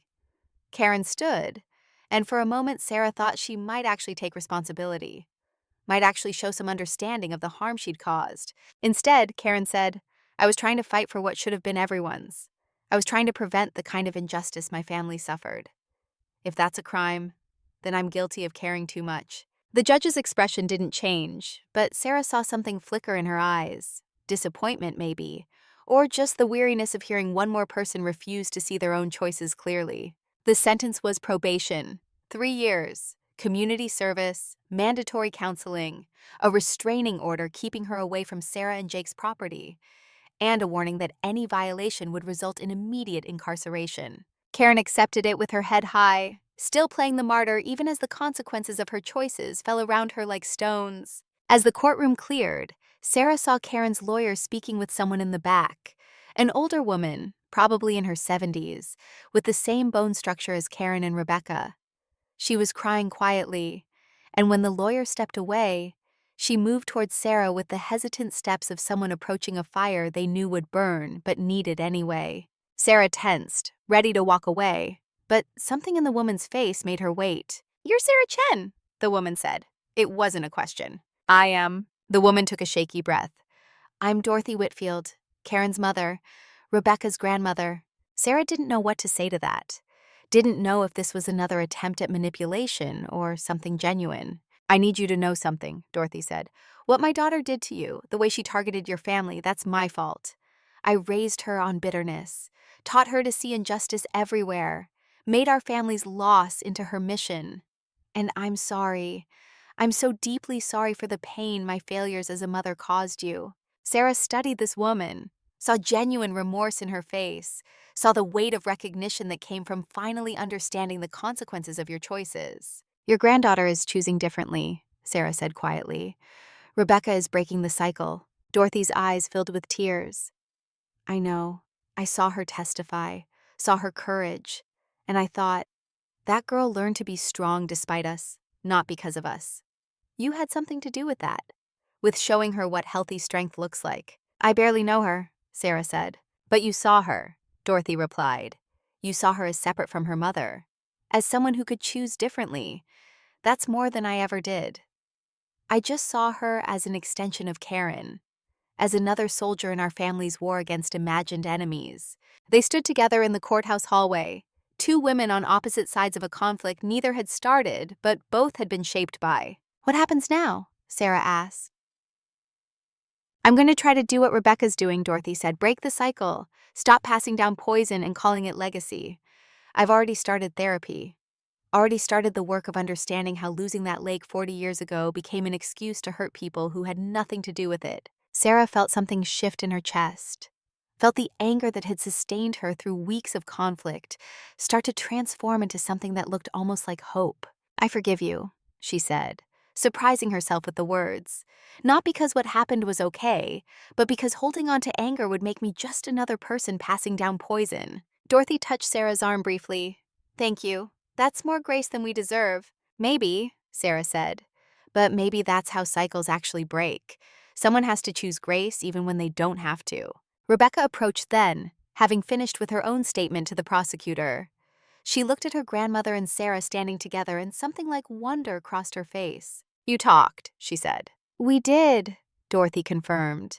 "And I told Mrs. Chen what I should have told my daughter years ago, that we can honor our pain without using it as permission to hurt others." Rebecca hugged her grandmother then, and Sarah saw the complicated love there, the way you could acknowledge someone's failures while still valuing the relationship, the way forgiveness didn't require forgetting or condoning. Sarah left the courthouse with Jake and the women's circle, feeling lighter than she had in weeks. The trial was over. Karen would face her consequences. Rebecca was choosing her own path, and the community that had fractured was beginning the slow work of healing. That weekend, they held the first official gathering under the new Lake Access Code. 15 families came, each having requested permission properly, each bringing something to share, each understanding that they were being invited into something precious. Sarah stood at the water's edge, watching children learn to cast lines under Jake's patient instruction. Watched the women of the circle laugh together with something like their old ease. Watched Rebecca help set up tables, moving through the space with the careful respect of someone still learning but committed to getting it right. Margaret came to stand beside her. "May would be proud of you." "I think she'd be proud of all of us," Sarah said, "for choosing to heal instead of staying broken." The lake stretched out before them, unchanged by human drama, still beautiful, still holding space for whatever came next. And Sarah understood finally what May had been trying to teach her all those years ago, that the lake didn't belong to those who fought hardest for it. It belonged to those who understood that some things were worth protecting not through force, but through the daily choice to honor what came before, while leaving room for what came next. Karen had tried to take the lake through aggression and manipulation, had failed because she'd never understood that belonging was earned through respect, not demanded through force. But Rebecca was learning, Dorothy was trying, the community was rebuilding, and that, Sarah thought as she watched the sun paint gold across the water, that was justice. Not loud or dramatic, just quiet and persistent and ultimately transformative. The kind of justice that May had known, that Margaret carried forward, that Sarah was learning to embody. The kind that healed instead of harmed, that broke cycles instead of perpetuating them, that understood power was measured not in what you could take, but in what you chose to give. The lake would be there tomorrow and next year and for generations after that. Still beautiful, still teaching patience to anyone willing to learn. And Sarah would be there too, keeping it safe not just for her family, but for everyone who understood what it meant to approach something precious with respect instead of entitlement. That was enough. That was everything. 6 months after the trial, Sarah stood at the water's edge teaching Rebecca how to cast a fishing line. The morning was cool enough to see their breath, and the lake was so still it looked like glass. Rebecca's hands fumbled with the rod, fingers uncertain, and Sarah moved behind her the way May had done decades ago, guiding her arms through the motion. "Not so tight," Sarah said softly. "You're fighting the line instead of working with it. Fishing isn't about control, it's about cooperation." Rebecca tried again, and this time the line sailed out over the water in a smooth arc that made her gasp with surprise and something like joy. "I did it," she said, turning to Sarah with a smile that transformed her face. "You did," Sarah confirmed. "Now comes the hard part, waiting." They settled onto the fallen log that had become their usual spot. Lines in the water, silence stretching between them in the comfortable way it did now. It had taken months to reach this ease. Months of weekly coffee meetings where Rebecca processed her mother's manipulation with the kind of painful honesty that left them both exhausted. Months of Sarah teaching boundary setting through example rather than lecture. Months of slowly building trust that neither would weaponize the vulnerability the other showed. "Can I ask you something?" Rebecca said, eyes still on the water. "Always." "When did you know?" Rebecca asked. "When did you know my mother was never going to change?" Sarah considered the question carefully, remembered the coffee mornings by the lake, the gradual escalation from requests to demands, the way Karen's smile had never quite reached her eyes. "I think I knew from the beginning," Sarah said, "but I wanted to be wrong. I wanted to believe that if I was just kind enough, patient enough, understanding enough, she would eventually learn to respect boundaries.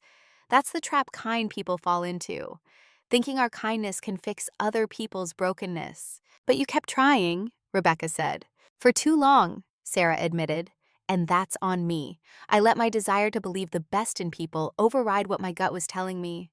May used to say that wisdom is just learning to trust what you already know." Rebecca's line jerked slightly and she pulled up, but the hook came back empty. She cast again with growing confidence. "I spent my whole life thinking love meant never saying no," Rebecca said quietly. "That if I just accommodated her moods, anticipated her needs, made myself smaller, she would eventually be happy. And then I met you and watched you love people while still having boundaries, and it broke something open in me." Sarah felt tears threaten and blinked them back. "You're giving me too much credit." "No," Rebecca said firmly. "I'm giving you exactly the right amount. You showed me what I'd been missing, that healthy relationships don't require you to disappear." They fished in silence for a while, and Sarah thought about the journey that had brought them to this moment. The cafe conversation, the trial, the months of weekly meetings where Rebecca unpacked decades of dysfunction with the determination of someone who knew their life depended on it. Sarah had introduced Rebecca to her therapist, the woman who had helped Sarah process her own mother's death, and the complicated grief that came with losing someone you'd never fully understood. Rebecca had thrown herself into the work with an intensity that was sometimes frightening to watch. Came to their coffee meetings with notebooks full of insights and questions and the raw vulnerability of someone learning to rebuild themselves from the foundation up. And slowly, Rebecca had started to change, started to set boundaries with her grandmother Dorothy, who meant well but still sometimes slipped into old patterns of using guilt as currency. Started to recognize when she was making herself smaller to make others comfortable. Started to understand that she could love her mother from a distance that kept them both safe. "Do you ever hear from her?" Sarah asked. "Your mother?" Rebecca shook her head. "She sends cards on my birthday, always brief, always signed just Mom. Nothing personal, nothing that requires a response. I think that's the best she can do right now." "How does that feel?" Rebecca was quiet for a long moment, watching the ripples spread across the lake's surface. Sad, she said finally, but also freeing. I used to think I could fix her if I just loved her right. Now I understand that her healing isn't my responsibility. My healing is. Sarah reached over and squeezed Rebecca's hand. May would have liked you. Really? Really. She had a gift for seeing who people could become instead of just who they were. You remind me of her in that way. You're choosing to become someone different than what you were taught. That takes the kind of courage most people never find. Rebecca's eyes filled with tears. I forgot what it felt like to do something without an agenda, to just be here by the water learning to fish because I want to. Not because I'm trying to prove something or gain something or manipulate something. Thank you for giving me this. Sarah felt her own throat tighten. You gave it to yourself. I just held the door open. A fish hit Rebecca's line then, and the moment shattered into excited motion. Rebecca pulled up too fast, lost it, cast again with shaking hands. Sarah talked her through it, steady and calm, and when Rebecca finally landed a small bass, her whoop of triumph echoed across the water. They released it gently, watching it disappear into the depths, and Rebecca wiped her eyes with the back of her hand. My mother would have made this about winning, she said. Would have wanted to catch the biggest fish, prove she was the best, turn it into some kind of competition. But you're not your mother, Sarah said. No, Rebecca agreed, I'm not. They packed up their gear as the sun climbed higher, and Rebecca helped Sarah carry everything back to the house. Jake was in the kitchen making breakfast, and he greeted Rebecca with the kind of easy warmth that had developed over months of her presence in their lives. Caught anything? He asked. Rebecca caught a bass, Sarah reported. Good size one, too. And let it go, Rebecca added, which felt better than keeping it would have. Jake nodded his approval, understanding in the way he understood most things about the lake and what it taught. That's the lesson most people miss. Sometimes the best part of catching something is proving to yourself you can release it. Over breakfast, Rebecca told them about the job interview she had next week. Medical billing at the local hospital. Not glamorous, but honest work that would let her finish paying her own way through college without her mother's money or her mother's strings attached. I'm terrified, Rebecca admitted. I've never done anything completely on my own before. Never made a major decision without considering how it would affect her. That's exactly why you should do it, Sarah said. Fear means you're growing. After Rebecca left, Sarah and Jake cleaned up the breakfast dishes in the comfortable rhythm of 30 years together. But something was different lately. Something had shifted between them during the crisis with Karen. Jake had become more emotionally available, more willing to talk about feelings instead of just fixing problems.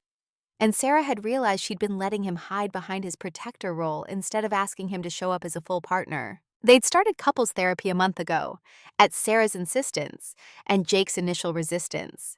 But the work was paying off. Last week, Jake had cried during a session while talking about the way his military service had taught him to shut down emotionally, had apologized for the years of distance Sarah had accommodated instead of confronting.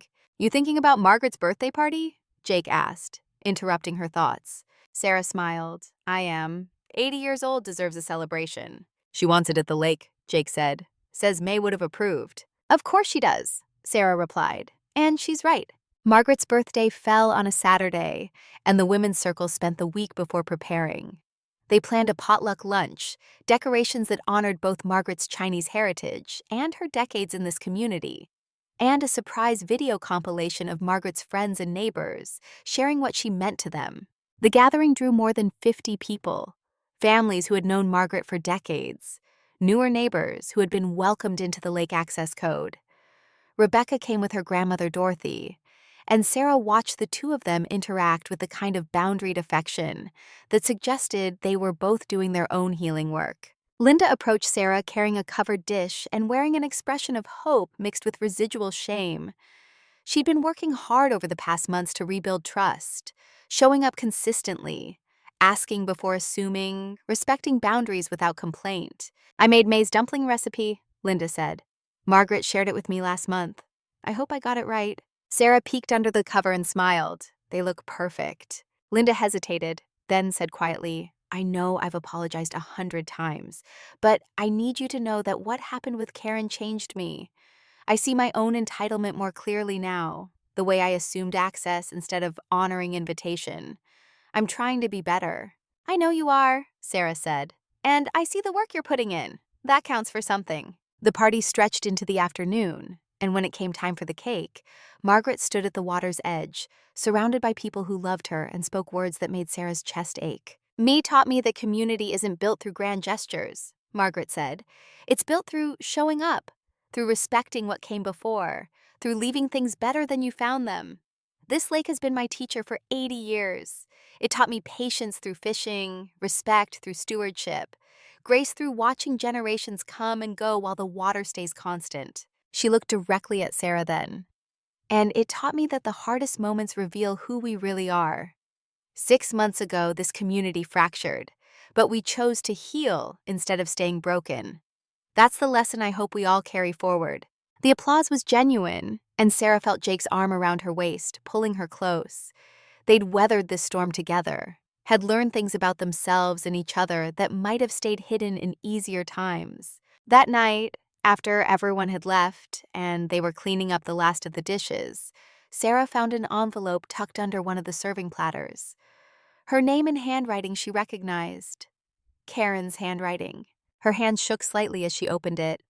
Inside was a single page, handwritten, with none of Karen's usual aggression or defensiveness. "Sarah," it began, "I don't expect forgiveness. I don't deserve it. But you should know that losing my daughter woke me up more than the law did.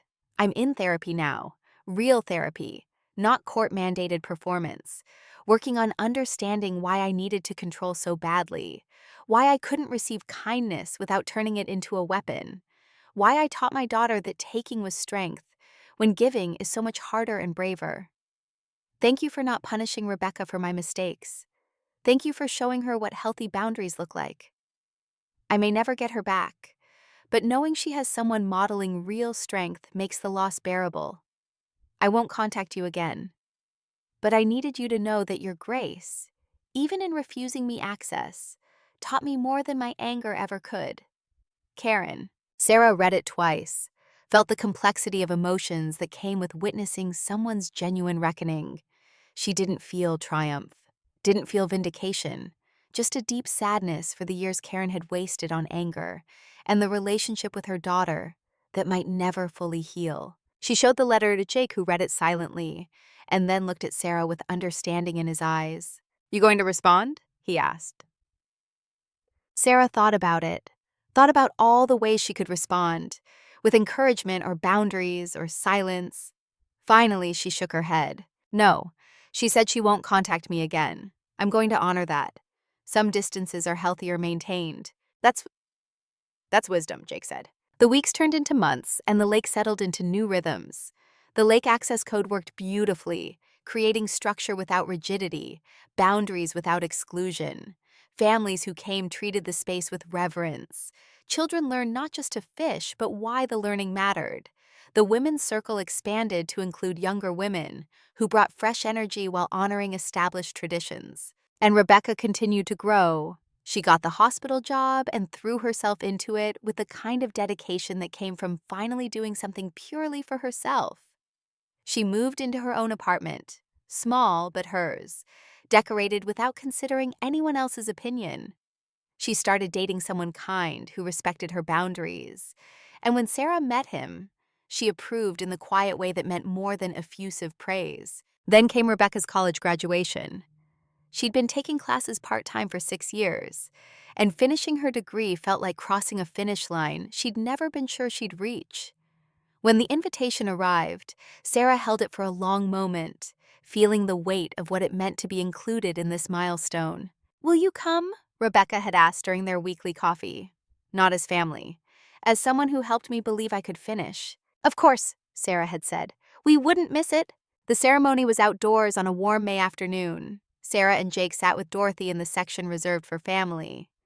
And Sarah felt the bitter sweetness of being claimed by this girl who wasn't hers by blood, but had become hers through choice and effort. Rebecca's name was called, and she walked across the stage with her head high and her smile genuine. When she received her diploma, she looked directly at Sarah and mouthed "thank you." But it was during the student speeches afterward that Sarah truly understood the impact of the past year. Rebecca had been chosen to speak on behalf of her graduating class, and she stood at the podium looking composed and certain in a way that would have been unimaginable a year ago. "When I started college," Rebecca said, her voice carrying across the gathered crowd, "I thought education was about accumulating knowledge. But what I learned goes deeper than any textbook. I learned that you can honor where you came from while choosing where you're going. That love sometimes means distance. That the people who show you healthy boundaries are showing you the deepest form of respect." She paused, and Sarah saw her eyes find them in the crowd. "I want to thank someone who isn't my professor or my advisor," Rebecca continued.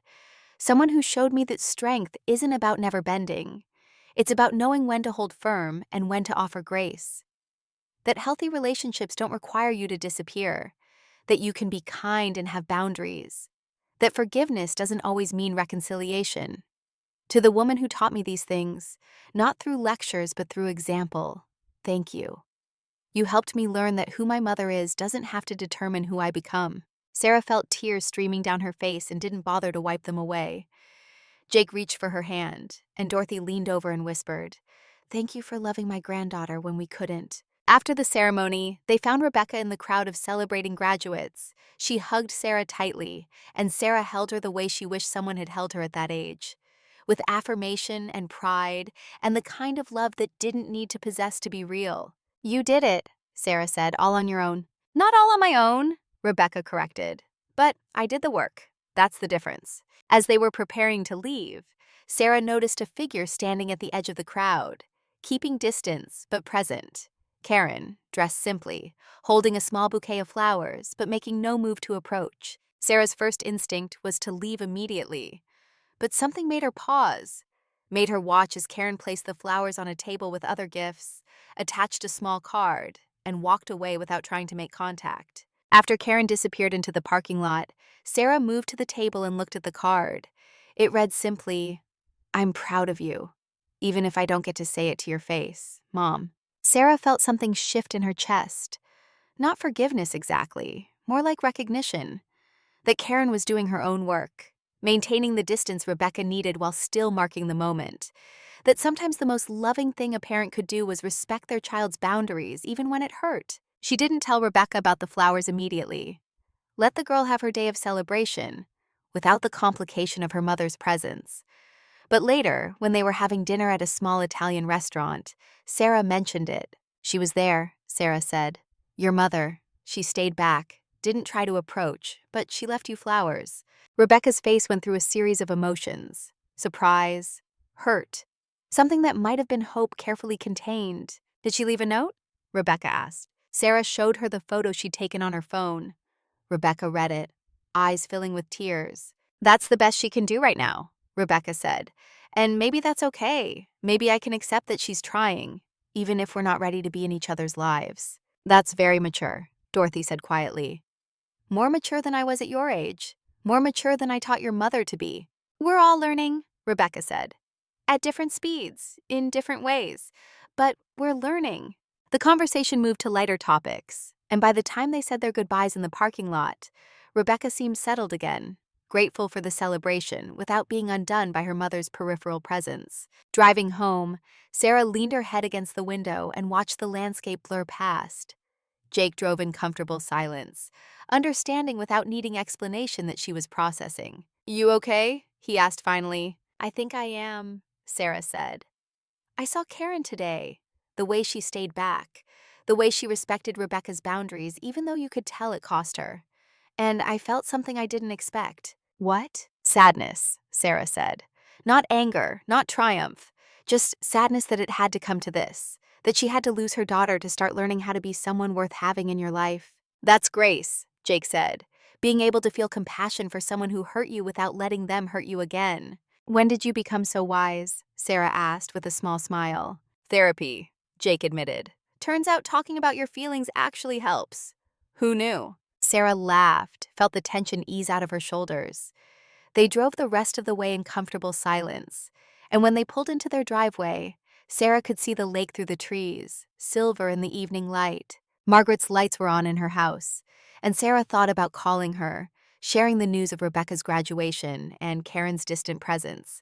But it was late, and some things could wait until morning coffee.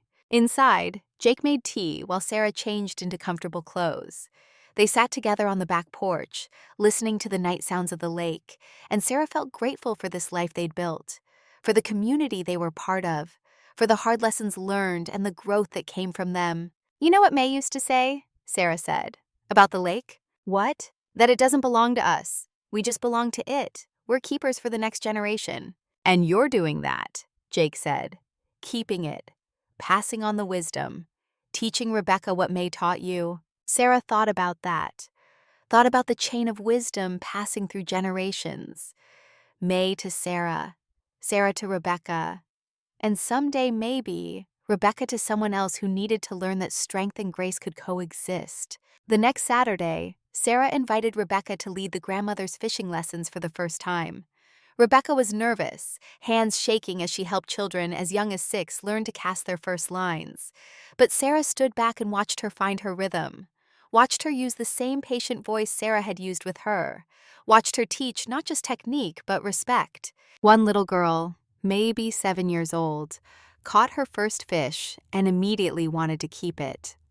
Rebecca knelt beside her and said gently, "Sometimes the best way to love something is to let it go, to appreciate it, and then release it so it can keep living." The little girl considered this seriously, then nodded and helped Rebecca release the fish back into the water. "Why?" the girl asked. "Why let it go if I caught it?" "Because," Rebecca said, and Sarah heard May's wisdom in her words. "Some things we hold briefly to appreciate fully. The lake teaches us that. About fish and friendship and even anger. Hold it, learn from it, let it go." Sarah felt tears prick her eyes and turned away before anyone could see. This was it. This was what all the pain and conflict and hard lessons had been building toward. Not perfect resolution. Not everyone reconciled. Just the wisdom passing forward. The cycle breaking. The next generation learning to do better. That evening, as the families packed up and headed home, Rebecca approached Sarah with something like wonder in her face. "I taught them," she said. "I actually taught them something valuable." "You did," Sarah confirmed, "and you'll teach many more. That's how this works. You receive, you heal, you pass it forward." Rebecca hugged her then, and Sarah held her and thought about all the ways love could manifest. Not just the easy kind that came through biology, but the harder kind that came through choice and effort and the willingness to show up even when it was complicated. The lake would be there tomorrow and next week and for generations after that, still teaching patience to anyone willing to learn, still offering the same lessons May had understood, and Sarah was still learning, and Rebecca was just beginning to grasp. And that continuity, that passing forward of wisdom through deliberate choice and effort, that was the real victory. Not over Karen, over the cycle itself, over the idea that pain had to keep creating pain, over the belief that hurt people were doomed to hurt people, because healed people healed people. And healing was exactly what was happening here, slow and imperfect, but real. Sarah looked out at the lake one more time before heading home, and in the fading light she could almost see May standing at the water's edge, could almost hear her voice saying what she'd said so many times. The lake remembers everything, but it forgives the water's constant motion. That's what we're meant to learn, to remember without holding on, to honor without being trapped, to love without requiring possession. Sarah understood now in a way she never had before. Understood it not in her head, but in her bones, in the ache of loss and the sweetness of growth, and the complicated joy of watching someone else learn to be free. She walked home through the trees as darkness fell, feeling grateful for every hard lesson, every painful moment, every choice that had brought them all to this place of healing. The gate was still there, still locked to those who couldn't respect what it protected, but it opened now with regularity and joy for those who understood that access was earned through respect and maintained through care. That was enough. That was everything. That was the legacy May had left, and Sarah was passing forward, and Rebecca was learning to carry. The lake would remember, and so would they. 3 years after the gate closed and opened again under new terms, Sarah stood at the water's edge on a Saturday morning, watching the ritual she and May had started decades ago continue into its next generation. The air was cool with early autumn promise, and the lake reflected the sky so perfectly, it looked like the world had doubled itself. 15 families gathered on the shore, children ranging from 5 to 15 learning to cast lines under the patient instruction of Rebecca and Jake, parents sitting on blankets sharing coffee and conversation. The women's circle had set up tables with food for after the lessons, and the smell of fresh baked goods mixed with pine sap and lake water, in a combination that meant home. Sarah watched Rebecca kneel beside a young boy struggling with his line, watched her use the same gentle voice and patient hands that Sarah had used with her 3 years ago. The transformation was complete. Rebecca had become what she'd needed, and now she was passing it forward with the kind of grace that came from having traveled the hard road herself. Emma, Sarah's 16-year-old granddaughter, sat on the log that had become sacred ground for different reasons over the years. This was her third week visiting for the summer, and she'd taken to the lake the way Sarah had hoped she would, like it was something she'd been missing without knowing it. "Grandma!" Emma called out, gesturing Sarah over. "Can you tell me again about May? About how she started all this?" Sarah settled beside her granddaughter, feeling the solid wood beneath them, and looked out at the scene before them. "May started the Saturday morning lessons 50 years ago," Sarah began, "back when this lake was just her family's private fishing spot. She believed that water had wisdom to teach if you were patient enough to learn it." "What kind of wisdom?" Emma asked. "The kind you can't get from books," Sarah said. "Patience from waiting for fish to bite. Respect from understanding you're a guest in their world. Humility from releasing what you catch so it can keep living. May used to say the lake was a better teacher than any classroom because it never lied and it never rushed you." Emma absorbed this with the seriousness of someone who understood she was receiving something important. "Is that why you fought so hard to keep it safe? When that woman tried to take it?" Sarah felt the old wound give a small twinge, but nothing like the sharp pain it used to carry. "Yes and no. I fought to keep it safe because it mattered, but also because sometimes you have to draw a line and stand behind it, even when it's hard. Especially when it's hard." Emma gestured toward Rebecca, who was laughing at something one of the children had said. "And her mom was the woman who tried to take it?" "Yes," Sarah confirmed. "But Rebecca isn't her mother. That's an important distinction." "She seems really nice," Emma observed. "She helped me with my cast yesterday and didn't make me feel stupid when I got tangled." "That's because she knows what it's like to feel stupid," Sarah said, "to feel less than. She's choosing to be different than what she was taught, and that's the bravest thing a person can do." The lesson wrapped up, and families began moving toward the food tables. Rebecca approached Sarah and Emma with a smile that had become easier over the months, more natural, less careful. "Your granddaughter is a natural," Rebecca told Sarah. "Better form in 3 weeks than I had in 3 months." Emma beamed at the praise, and Sarah felt her heart expand watching these two interact, watching the next generation learn from someone who was learning herself. After everyone had eaten and the families began packing up, Margaret appeared on the path from her house.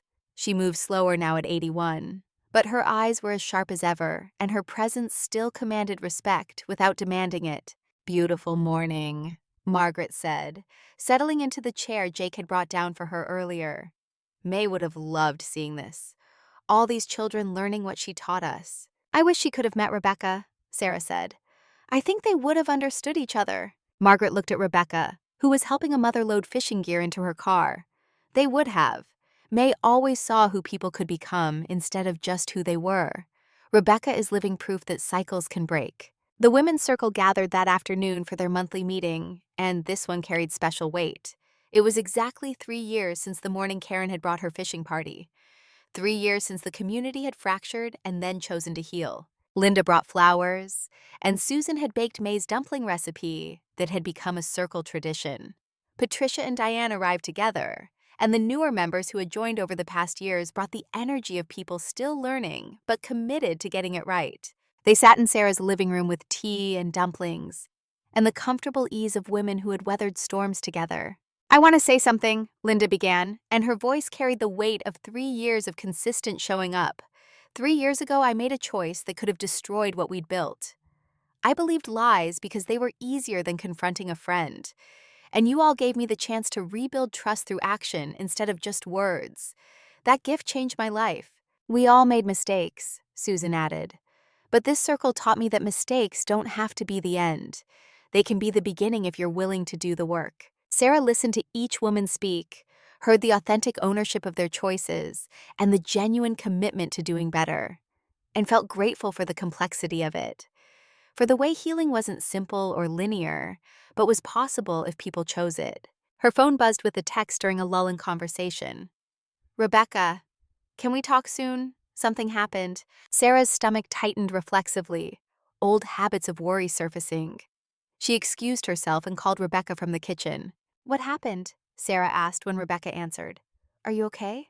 I'm fine, Rebecca said quickly. More than fine, actually. Mom's probation ended yesterday. 3 years. She called me today. Sarah's hand tightened on the phone. And? She's moving, Rebecca said. To Arizona. Fresh start. She asked if she could see me before she left. Just coffee, public place. She said she'd understand if I said no. What do you want to do? Sarah asked. I don't know, Rebecca admitted. Part of me wants to say yes, to see if she's really changed or if it's just performance. Part of me wants to maintain the distance that's kept us both safe. There's no right answer, Sarah said. Just the one that feels true to you. What would you do? Rebecca asked. Sarah thought about it. Thought about all the times she'd extended grace and all the times she'd held firm. Thought about the difference between them and why both mattered. I'd probably see her, Sarah said. Not because I thought it would fix everything, but because I'd want to know for myself if the change was real. And I'd go in with clear boundaries and zero expectations. That way anything good would be a gift, and anything hard would just be information. Rebecca was quiet for a moment. That's wise. I think I'll do that. After they hung up, Sarah returned to the circle and shared what had happened. The women listened with the kind of focused attention that came from understanding how much hung in the balance. Should I go with her? Sarah wondered aloud. Or would that make it worse? Let her do this on her own, Margaret advised. She's strong enough now. You've given her the tools. Trust that she knows how to use them. 3 days later, Rebecca texted Sarah a photo. It showed her sitting across from Karen in a coffee shop. And even through the phone screen, Sarah could see the difference in both women. Rebecca sat with her spine straight and her expression open but boundaried. Karen looked smaller somehow, less aggressive, more uncertain. The text that followed said simply, "It's happening. She's actually listening instead of defending. I don't know where this goes, but it's different.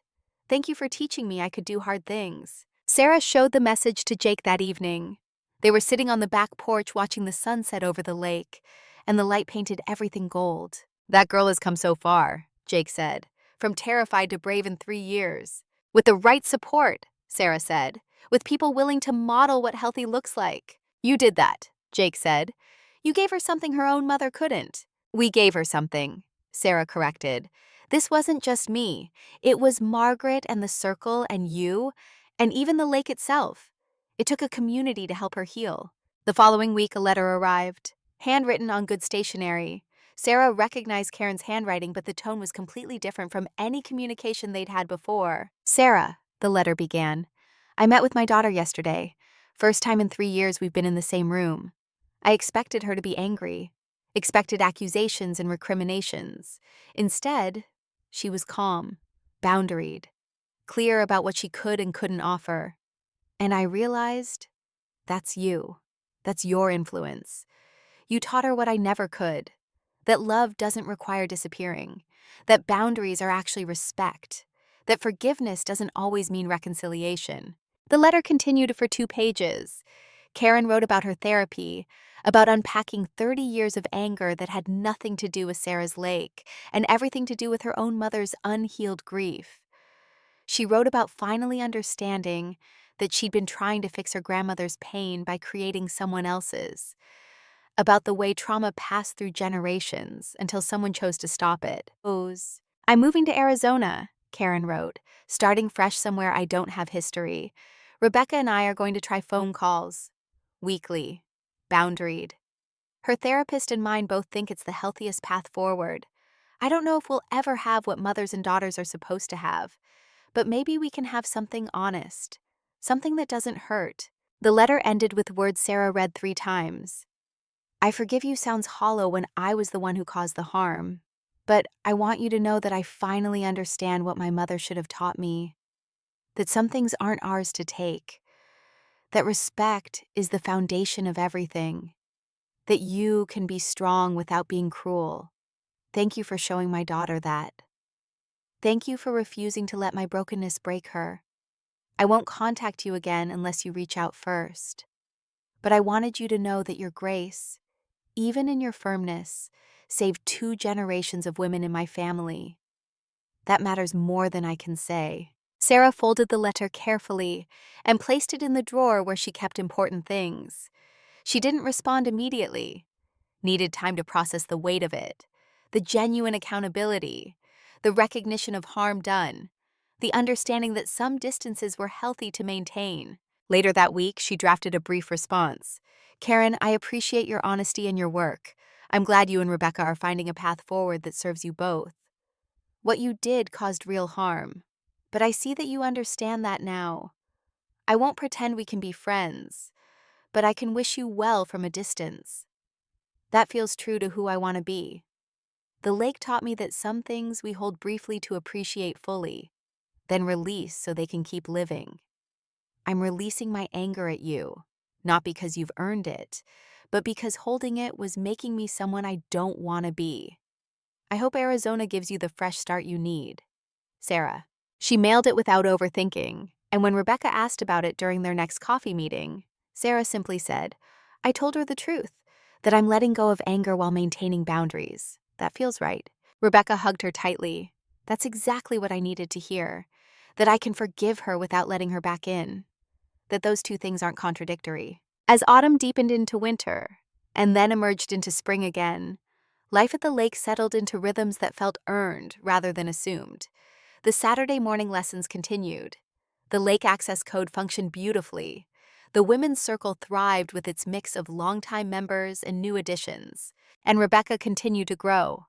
She'd been promoted at the hospital, started graduate school part-time, moved into a larger apartment. Her relationship with the kind man Sarah had met the previous year had deepened into something that looked like it might last. Then one evening in late April, Rebecca called with news that made Sarah's heart skip. He proposed, Rebecca said, voice shaking with joy. He proposed and I said yes, and Sarah, I want to get married at the lake. If you'll let me. I know it's a lot to ask given everything that happened, but that place means healing to me. It means becoming someone different. I want to start my marriage there. Sarah felt tears spring to her eyes. Of course you can. We'd be honored. There's something else, Rebecca said. I want to invite my mother. I know that's complicated. I know it might be uncomfortable. But she's been doing the work. We've been talking weekly for 9 months, and she's different. Not fixed, but trying. And I want her to see what I'm building. Want her to witness me choosing something healthy. Sarah took a breath, felt the weight of what was being asked, and thought about May, about grace and boundaries existing together, about the way real healing required risk. Then invite her, Sarah said, but with clear expectations, that she'll respect the boundaries, that she'll stay in her designated space, that this day is about you and your future, not about repairing the past. Exactly, Rebecca agreed. Thank you for understanding. The wedding was planned for June, 2 months away. Rebecca threw herself into organizing with the kind of joyful focus that came from creating something purely good. Sarah helped where she could, offering the lake and its resources, while letting Rebecca make all the decisions. The women's circle embraced the project, offering to handle food and decorations. Margaret donated family heirlooms for the ceremony. Jake built an arbor from fallen timber around the lake and placed it at the water's edge where the light was best. And through it all, Sarah prepared herself for seeing Karen again. It had been over 3 years since the trial, over 3 years of healing and growth, and learning to hold complexity. She thought she was ready, hoped she was ready. The week before the wedding, Emma arrived for summer vacation. She'd grown taller over the school year, more confident, and she immediately wanted to help with wedding preparations. Tell me about Rebecca's mom, Emma asked while they were stringing lights along the shore. The one who tried to take the lake. Sarah chose her words carefully. She was hurt and angry, and she made terrible choices because of it. But she's working on being different now. And she's Rebecca's mother, which means she gets to be part of this day even though it's complicated. Will it be weird? Emma asked. Having her here? Probably, Sarah admitted. But weird doesn't always mean wrong. Sometimes weird is just what growth looks like. The wedding day arrived with perfect weather. Clear skies, warm sun, a breeze that kept it from being too hot.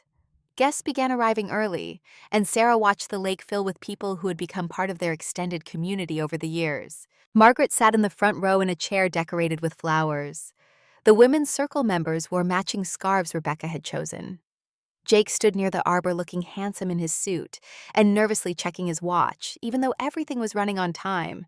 And then Sarah saw her, Karen, getting out of a car at the far end of the parking area, moving slowly, uncertainly, like someone approaching sacred ground they weren't sure they deserved to enter. She looked different, softer somehow, less angular. She wore a simple dress and carried flowers, and when her eyes found Sarah across the distance, she didn't look away, just nodded slightly.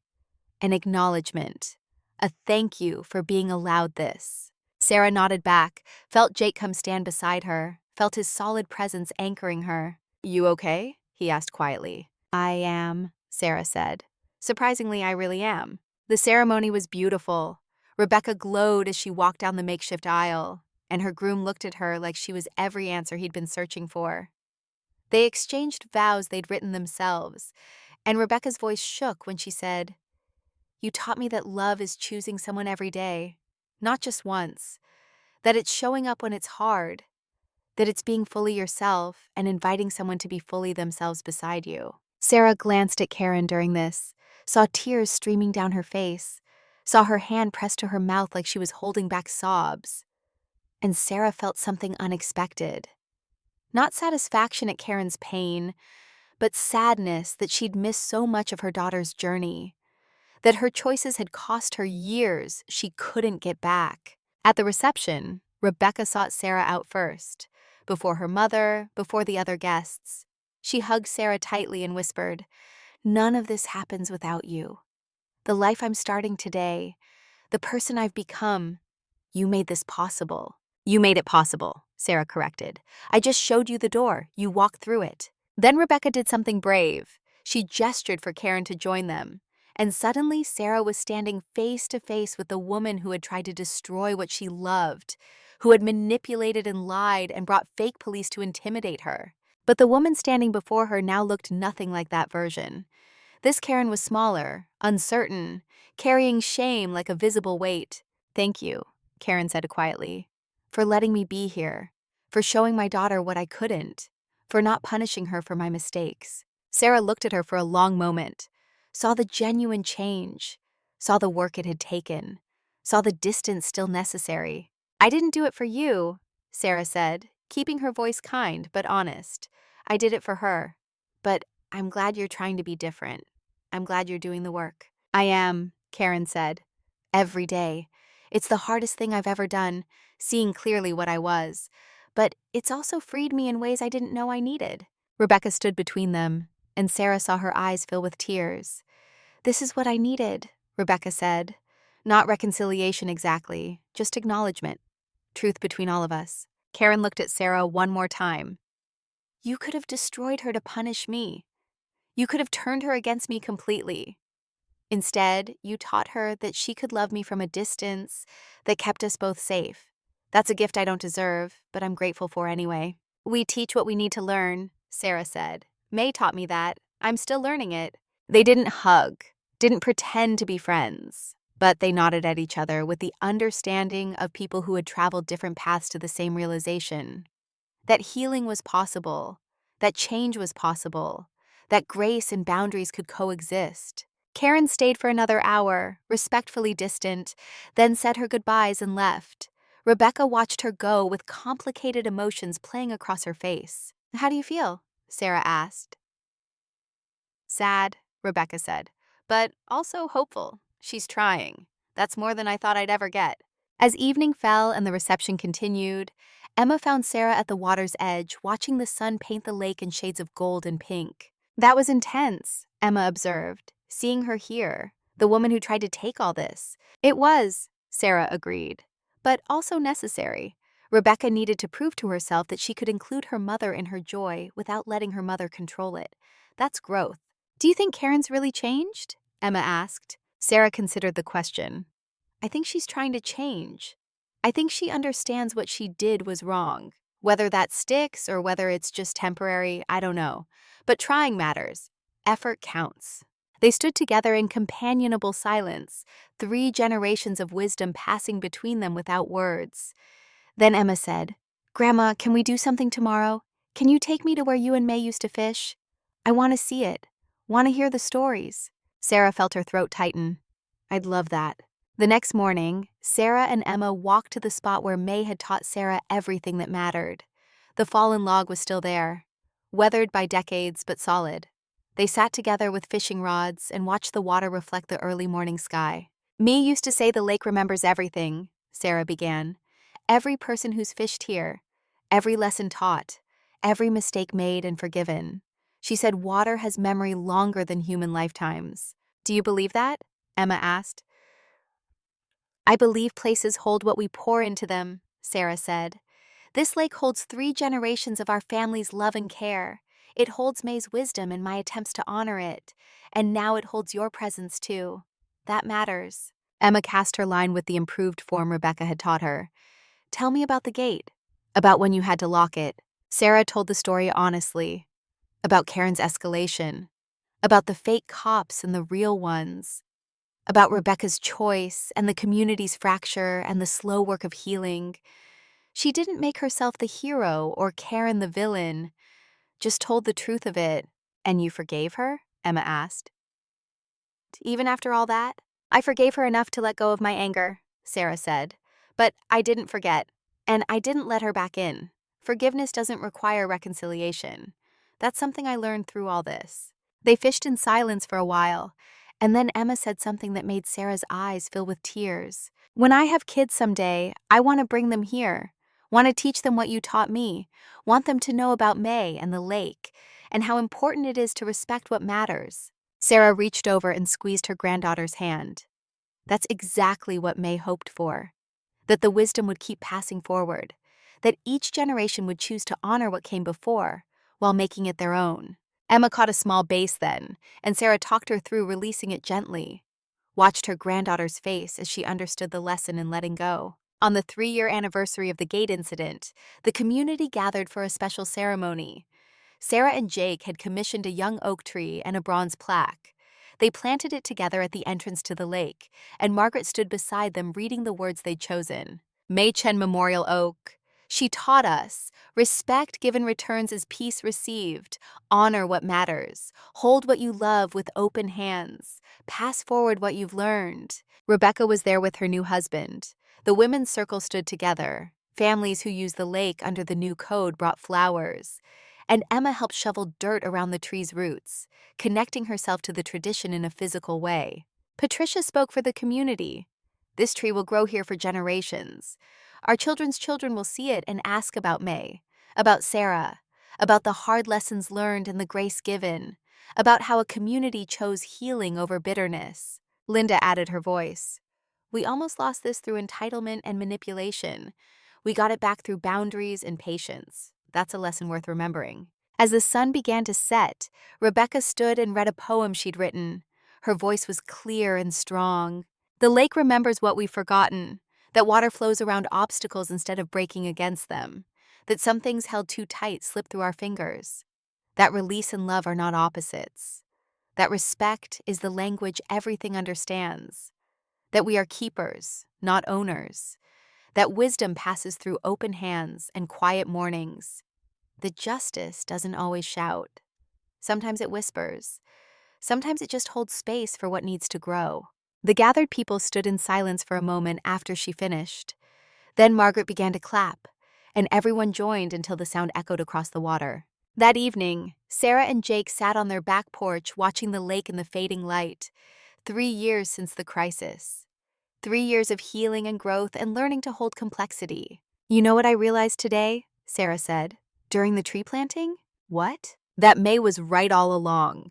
The lake doesn't belong to us. We belong to it. We're just passing through, trying to leave it better than we found it for whoever comes next. You did that. Jake said. You protected it, and you taught others to value it. That's everything May asked for. We did that, Sarah corrected. Together. 2 years later, Sarah stood in the same spot watching the May-Chen memorial oak that had grown taller than she was. The lake stretched out before her, unchanged by the human dramas that had played out on its shores. Still beautiful. Still teaching anyone willing to learn. Emma was 21 now, in college, studying environmental science. She came home every summer and brought friends who learned the lake access code and respected what it protected. Rebecca and her husband had bought a house 3 doors down. She was working on her master's degree and still leading the Saturday morning fishing lessons with the same patience Sarah had shown her years ago. The women's circle had evolved again, with younger women joining and older members stepping into elder roles. Margaret had passed away the previous winter at 85, peacefully in her sleep, and they'd scattered her ashes in the lake as she'd requested. Sarah felt her absence like a missing tooth, but also felt her presence in every tradition they maintained. And Karen. Karen lived in Arizona still. She and Rebecca talked weekly, would probably never live in the same state again, but they'd found something honest in the distance. Something that honored their relationship without requiring more than either could give. Sarah's phone buzzed. A message from Rebecca. Can I bring someone by tomorrow? Someone important I want you to meet? The next day, Rebecca arrived with a woman close to her age. They were holding hands, and something in their body language spoke of intimacy beyond friendship. Sarah, Rebecca said, I want you to meet Amanda. We've been together for 8 months, and she's becoming someone really important to me. Sarah hugged them both, understanding immediately what this introduction meant, the trust it required, the vulnerability. They spent the afternoon at the lake, and Sarah told Amanda the stories, about May and the traditions and the crisis and the healing, about what this place meant and why it mattered. Amanda listened with the kind of focused attention that suggested she understood she was being invited into something sacred. As they were leaving, Rebecca pulled Sarah aside. Thank you for not making this complicated, for just accepting us. Why would I make it complicated? Sarah asked. You're happy. You found someone who treats you well. That's all that matters. My mother asked about her, Rebecca said quietly. I told her yesterday on our call. There was a long silence, and then she said she was happy for me. I think she meant it. People can surprise you, Sarah said, when they do the work. She has, Rebecca confirmed. She's not who she was. Maybe not who I needed her to be when I was younger, but she's trying now. That counts for something. After they left, Sarah walked down to the water one more time. The sun was setting, painting the lake in those impossible colors that never looked real in photographs. She thought about May, about Margaret, about all the women who had shaped her understanding of what strength looked like. She thought about Karen and the long road from enemy to someone she could wish well from a distance, about Rebecca's courage in choosing differently, about Emma and the next generation learning these lessons younger than Sarah had. And she thought about the lake itself, constant and changing, teaching the same lessons to each generation in the language they needed to hear them. Sarah closed her eyes and felt May's presence so strongly it was almost physical, heard her voice saying what she'd said so many times. The lake belongs to those who respect it, not to those who own the paper, to those who understand that some things are bigger than property lines. She understood now in a way she never had before, not just in her head but in her bones, in the ache of loss and the sweetness of growth, and the complicated joy of watching cycles break and wisdom pass forward. The gate was still there at the entrance to the property, still locked at night, still opening with regularity for those who understood what it protected. But it wasn't a barrier anymore.